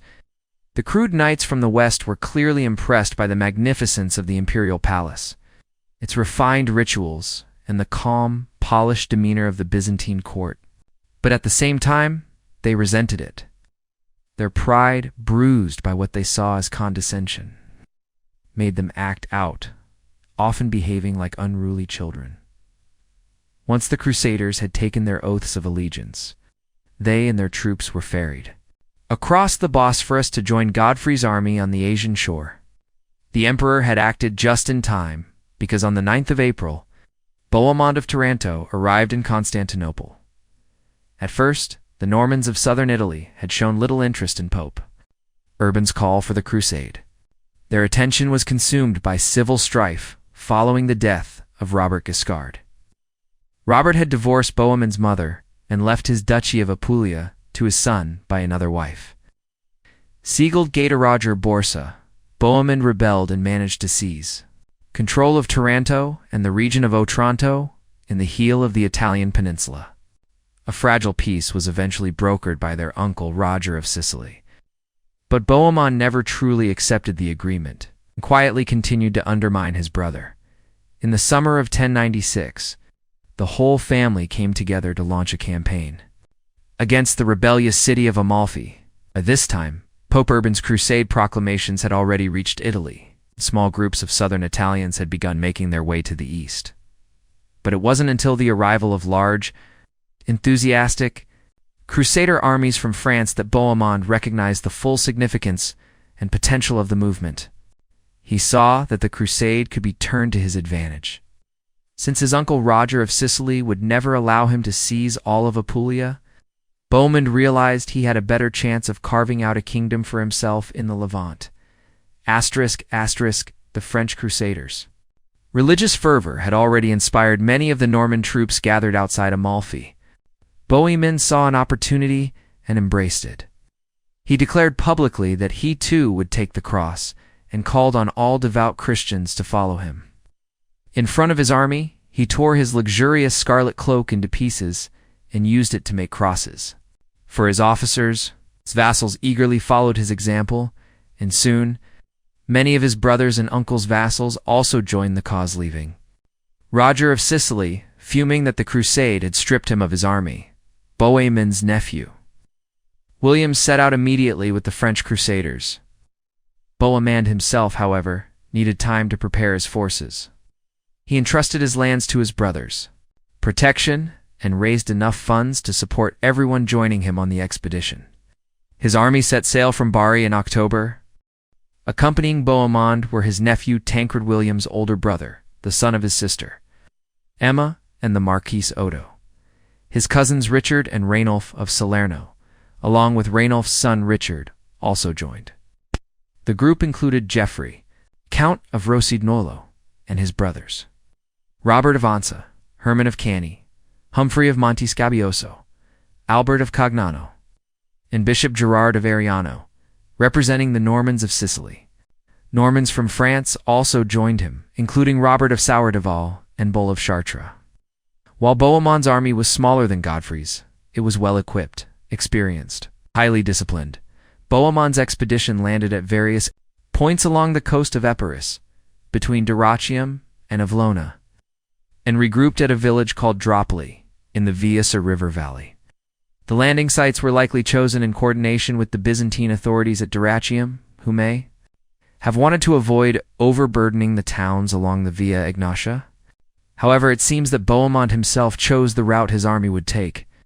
Having campaigned in the region 15 years earlier, he was familiar with the terrain south of the main road and may have hoped that by taking a less traveled path, he could stay out of Byzantine oversight. At the time, Byzantine governor John Comnenus had no spare troops to accompany them, so Bohemond began his march without an imperial escort.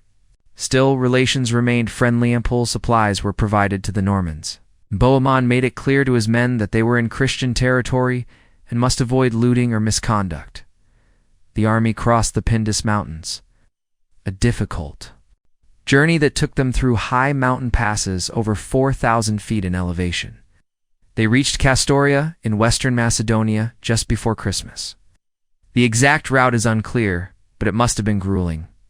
When they arrived, Bohemond tried to obtain provisions, but the locals, remembering the Normans' past hostility, were reluctant to share their limited supplies.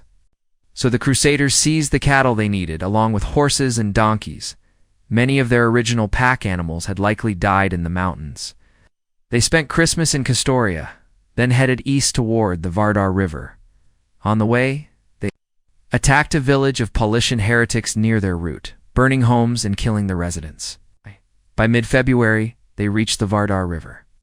Having taken 7 weeks to travel barely more than 100 miles, Bohemund's route likely took him through Edessa, modern Vodena, where he rejoined the Via Egnatia.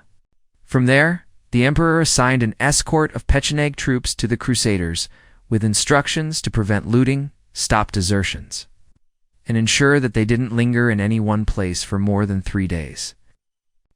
Vardar? Without issue, but the Count of Rosignuolo and his brothers stayed behind with a small detachment on the western bank. To push them forward, the Pechenegs attacked. When Tancred heard of the clash, he quickly crossed back over the river and drove off the Pechenegs, capturing a few of them. He brought the prisoners to Bohemund, who questioned them and learned that they were acting under imperial orders. Bohemund then released them, wanting to make it clear that he intended to maintain proper and respectful conduct toward the emperor. From the beginning, Bohemund had made every effort to stay on good terms with the Byzantines. Likely as soon as he landed in Epirus, he sent ambassadors ahead to the emperor. By the time his army had passed Thessalonica and was approaching the road to Sarres, these envoys returned from Constantinople. They brought with them a senior imperial official who quickly established a cordial relationship with Bohemund. Food and supplies were provided generously for the army. And in return, Bohemund not only promised not to attempt to enter any towns along the way, but also agreed to return all the animals his men had taken during the march. While some of his followers were eager to raid the countryside, Bohemund firmly forbade it. The army reached Rauza, modern Keshion in Thrace, on the 1st of April. At that point, Bohemund decided to go ahead to Constantinople himself to learn firsthand what negotiations were taking place between the emperor and the Western leaders who had already arrived. He left his men under the command of Tancred, who led them into a fertile valley off the main road, where they camped and spent the Easter weekend. Bohemund arrived in Constantinople on the 9th of April and was given lodging outside the city walls at the monastery of Saints Cosmas and Damian. The next day he was granted an audience with Emperor Alexius. To Alexius, Bohemund appeared to be by far the most dangerous of the Crusader leaders. The Byzantines had long experience with the Normans and knew them to be formidable enemies, ambitious, cunning, and ruthless. Bohemund had already shown himself to be a strong and effective leader. His troops were disciplined, well-equipped, and completely loyal to him. While he could be overconfident as a strategist, he was also a skilled diplomat and an astute political thinker. His physical presence made a powerful impression. Anna Komnena, the emperor's daughter, who knew him and intensely disliked him, still acknowledged his charisma and praised his appearance. He was exceptionally tall, and though over 40, still had the physique and coloring of a much younger man. Broad shoulders, a narrow waist, fair skin, and rosy cheeks. He kept his yellow-blonde hair short, unlike most Western knights, and was clean-shaven. He had a slight stoop from childhood, but it didn't detract from his air of strength and health. Anna admitted that his expression was hard and his smile unsettling. But like many Greeks, she couldn't help but admire his looks. Alexius first met with Bohemund privately to gauge his intentions. Finding him respectful and cooperative, the emperor later included Godfrey and Baldwin still staying in the palace in the discussions. Bohemund's respectful behavior was carefully calculated. Unlike the other Crusaders, he understood the true power of Byzantium and knew that alienating the emperor would lead to disaster. But if he could win the emperor's trust, he could turn the alliance to his own advantage. Bohemund wanted to lead the crusade, but he had no formal authority from the Pope and would face competition from other Western leaders. However, if he could gain an official appointment from the emperor, he could become the central figure managing both the Crusaders' relationship with Byzantium and the administration of any lands they reconquered for the empire. He would become the linchpin of the entire Christian alliance.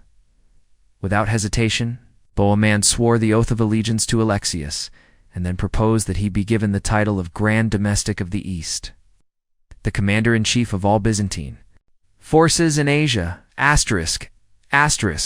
Alex found Bohemond's request awkward. He feared and distrusted him, but was eager to keep him on friendly terms. He had already shown Bohemond special honors and generosity, and continued to lavish him with money. However, when it came to the request for the title of Grand Domestic, Alexius stalled. He told Bohemond that the time wasn't right for such an appointment, but that if he proved his energy and loyalty, he would surely earn it in the future. Bohemond had to accept this vague promise, which was enough to encourage him to keep cooperating with the emperor for now. Meanwhile, Alexius promised to provide Byzantine troops to accompany the Crusaders. He also agreed to repay their expenses and ensure that their armies were regularly resupplied and kept in contact with each other. Bohemon's army was then summoned to Constantinople. On the 26th of April, it was ferried across the Bosphorus to join Godfrey's forces at Pelicanum. However, Tancred, who neither understood nor approved of his uncle's diplomatic approach, quietly passed through Constantinople by night with his cousin, Richard of Salerno, in order to avoid swearing the oath of allegiance to the emperor that very same day. Count Raymond of Toulouse arrived in Constantinople and was received by the emperor, Raymond IV. Count of Toulouse, better known by his preferred title Count of Saint-Gelais, was already an older man, probably close to 60. He ruled over one of the wealthiest counties in France and had recently inherited the equally rich region of Provence. Through his marriage to Princess Elvira of Aragon, he was connected to the royal families of Spain, and he had already fought in several religious wars against the Muslim kingdoms of Iberia. Was the only major nobleman with whom Pope Urban had personally discussed the Crusade, and he was also the first to declare his commitment to it. Because of this, Raymond felt he had a rightful claim to lead the Crusade in a lay capacity. But the Pope, wanting the movement to remain under spiritual leadership, never endorsed this idea. Raymond likely hoped that, as the campaign progressed, a need for a secular leader would emerge naturally. From the start. Raymond planned to travel east with the spiritual head of the Crusade, Bishop Adhemar of Lapuy. He had taken the cross during the Council of Clermont in November 1095, but it wasn't until the following October that he was ready to depart. He made a vow to spend the rest of his life in the Holy Land, though it's possible that the vow came with conditions. While he placed the administration of his lands in France in the hands of his illegitimate son Bertrand, he carefully avoided formally giving up his rights as ruler. He also brought his wife and his legitimate son Alfonso with him. To fund the expedition, Raymond sold or mortgaged some of his estates, but he seemed relatively cautious in how he equipped his army. His personality is hard to pin down. His actions suggest that he was proud, stubborn, and somewhat greedy. Yet his polite and refined manner impressed the Byzantines, who found him more cultured than most of the other Western leaders. They also considered him more dependable and honest. Anna Komnene later came to view him more favorably due to unfolding events, praised his noble character and moral conduct. Bishop Adhemar, who was clearly a man of deep principle, clearly saw Raymond as a worthy and trustworthy companion. Several noblemen from southern France joined Raymond's crusade. Among them were Rambald, Count of Orange, Gaston of Bern, of Roussillon, William of Montpellier, Raymond of La Forez, and Isord of Gap. Bishop Adhemar of Lapuy brought along his brothers Francis Lambert of Monteil, Lord of Perrins, and William Hugh of Montalong, with all his household men. After Adhemar, the highest-ranking clergyman in the group was William, Bishop of Orange. The Crusader army crossed the Alps via the Canal de Genève and made its way through northern Italy to the northern edge of the Adriatic Sea, likely for reasons of cost. Raymond decided not to take the faster sea route across the Adriatic, but instead to march along its eastern coast through Istria and Dalmatia. This turned out to be a poor decision. The roads in Dalmatia were in terrible condition. The local population was hostile. The army made it through Istria without trouble. But then, for 40 winter days, they struggled along the rough, rocky paths of Dalmatia, constantly harassed by wild Slavic tribes attacking from the rear. Raymond personally stayed at the back of the column to protect it. On one occasion, he was only able to save his men by building a makeshift barrier across the road, using captured Slav prisoners, whom he had cruelly mutilated. Despite the harshness of the journey, Raymond had prepared well, bringing enough supplies that none of his men starved or died in battle. By the time they reached Skadra, however, food supplies were running dangerously low. Raymond arranged a meeting with the local Serbian prince Bodin in exchange for expensive gifts. Bodin agreed to let the Crusaders freely purchase food in the town's markets, but there was no food to be found. So the army had to press on, hungry and exhausted, until it finally reached the Byzantine frontier just north of Dyrrhachium in early February. Raymond and Adhemar hoped their troubles were now over. At Dyrrhachium, the Crusaders were greeted by John Comnenus. Imperial envoys and a Pecheneg military escort were already waiting to guide them along the Via Egnatia. Maimon sent a delegation ahead to Constantinople to inform the emperor of his arrival. And after a few days' rest in Dyrrhachium, the army moved on again. Meanwhile, Adhemar's brother, the Lord of Payrins, stayed behind to recover from an illness. Caused by the harsh journey, Raymond's troops were poorly disciplined and frequently caused trouble. They disliked the presence of the Pecheneg escort, whom they saw as spies or guards watching their every move. Their constant tendency to loot and raid led to repeated clashes with the escort. It didn't take long for things to turn violent. 2 Provencal barons were killed in one such skirmish. Not long afterward, Bishop Adhemar himself wandered off. The road was attacked and captured by the Pechenegs, till they realized who he was and quickly released him. Adhemar held no grudge, but the incident shook the morale of the army. Their mood worsened even more when Count Raymond himself was attacked under similar circumstances near Edsa. At Thessalonica, Bishop Adhemar of Lipui left the army to receive proper medical treatment for his wounds. He remained there until his brother, who had stayed behind in Dyrrhachium, could come and join him. Without the bishop's calming influence, the discipline within the army quickly deteriorated. However, there were no major incidents until they reached the town of Rausa in Thrace. Just 2 weeks earlier, Bohemon's men had been warmly welcomed in Rausa. But when Raymond's troops arrived, they apparently took offense, possibly because the townspeople no longer had food to sell, shouting, "Toulouse, Toulouse." Soldiers stormed the town walls, broke inside, and looted every house they could. A few days later, as they approached Rodosto, Raymond's ambassadors returned from Constantinople, accompanied by an imperial envoy. The envoy brought friendly messages from the emperor, urging Raymond to come to the capital quickly, and adding that Bohemond and Godfrey were waiting for him and keen to have him join them. That part of the message, and the fear that he might miss out on key negotiations, likely convinced Raymond to accept the invitation. He left his army behind and rode on ahead to Constantinople, arriving there on the 21st of April. With Raymond gone, there was no one left to enforce order. The army immediately began raiding the surrounding countryside, but this time their behavior didn't go unchallenged, instead of just a handful of Pecheneg guards. Full regiments of the Byzantine army stationed nearby moved in to stop the looting. In the battle that followed, Raymond's troops were soundly defeated. Many of them abandoned their weapons and baggage and ran. News of this embarrassing defeat reached Raymond. Just as he was on his way to meet with the emperor, Raymond was warmly received when he arrived in Constantinople. He was given a residence just outside the city walls and was urged to come to the palace as soon as possible to take the oath of allegiance to the emperor. But the hardships of his journey, along with the upsetting news of his army's recent defeat, had left him in a foul mood. He was also confused and displeased by what he saw at court. His long-standing ambition was to be acknowledged as the military leader of the entire crusade. Whatever authority he had came from the Pope and his close connection to the papal representative, Bishop Adhemar of Lipui. But the bishop was still absent, and without his presence in council, Raymond was reluctant to make any firm commitments. More importantly, taking the same oath of allegiance that the other crusading leaders had sworn would mean giving up his special position as the Pope's delegate.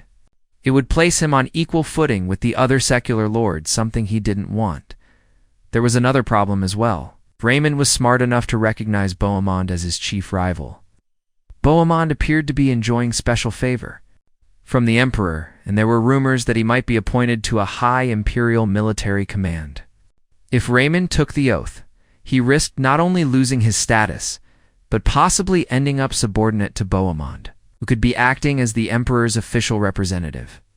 Raymond insisted that he had come to the east to serve God, and that God alone was now his sovereign, clearly implying that he was acting on behalf of the Pope.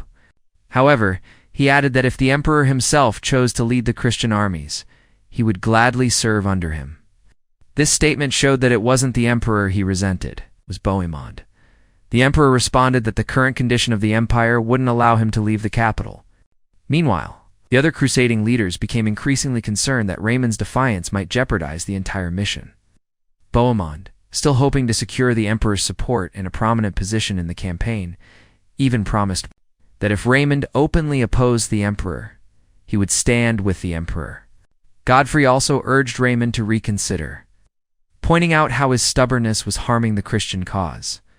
Alexius stayed out of the arguments, but withheld the generous gifts he had given to the other princes.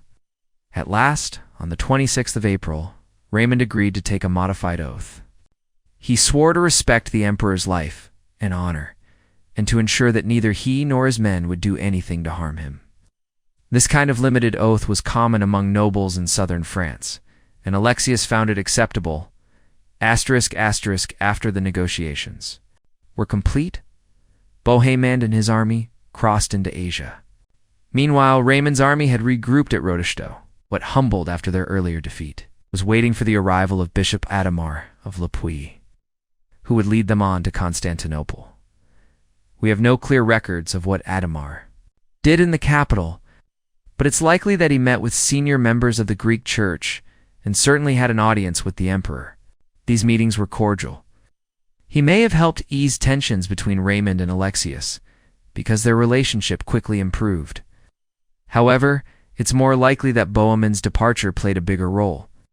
Once Bohemond was gone, the emperor was able to speak to Raymond privately and make it clear that he too distrusted the Normans, and that Bohemond would never be given an imperial command.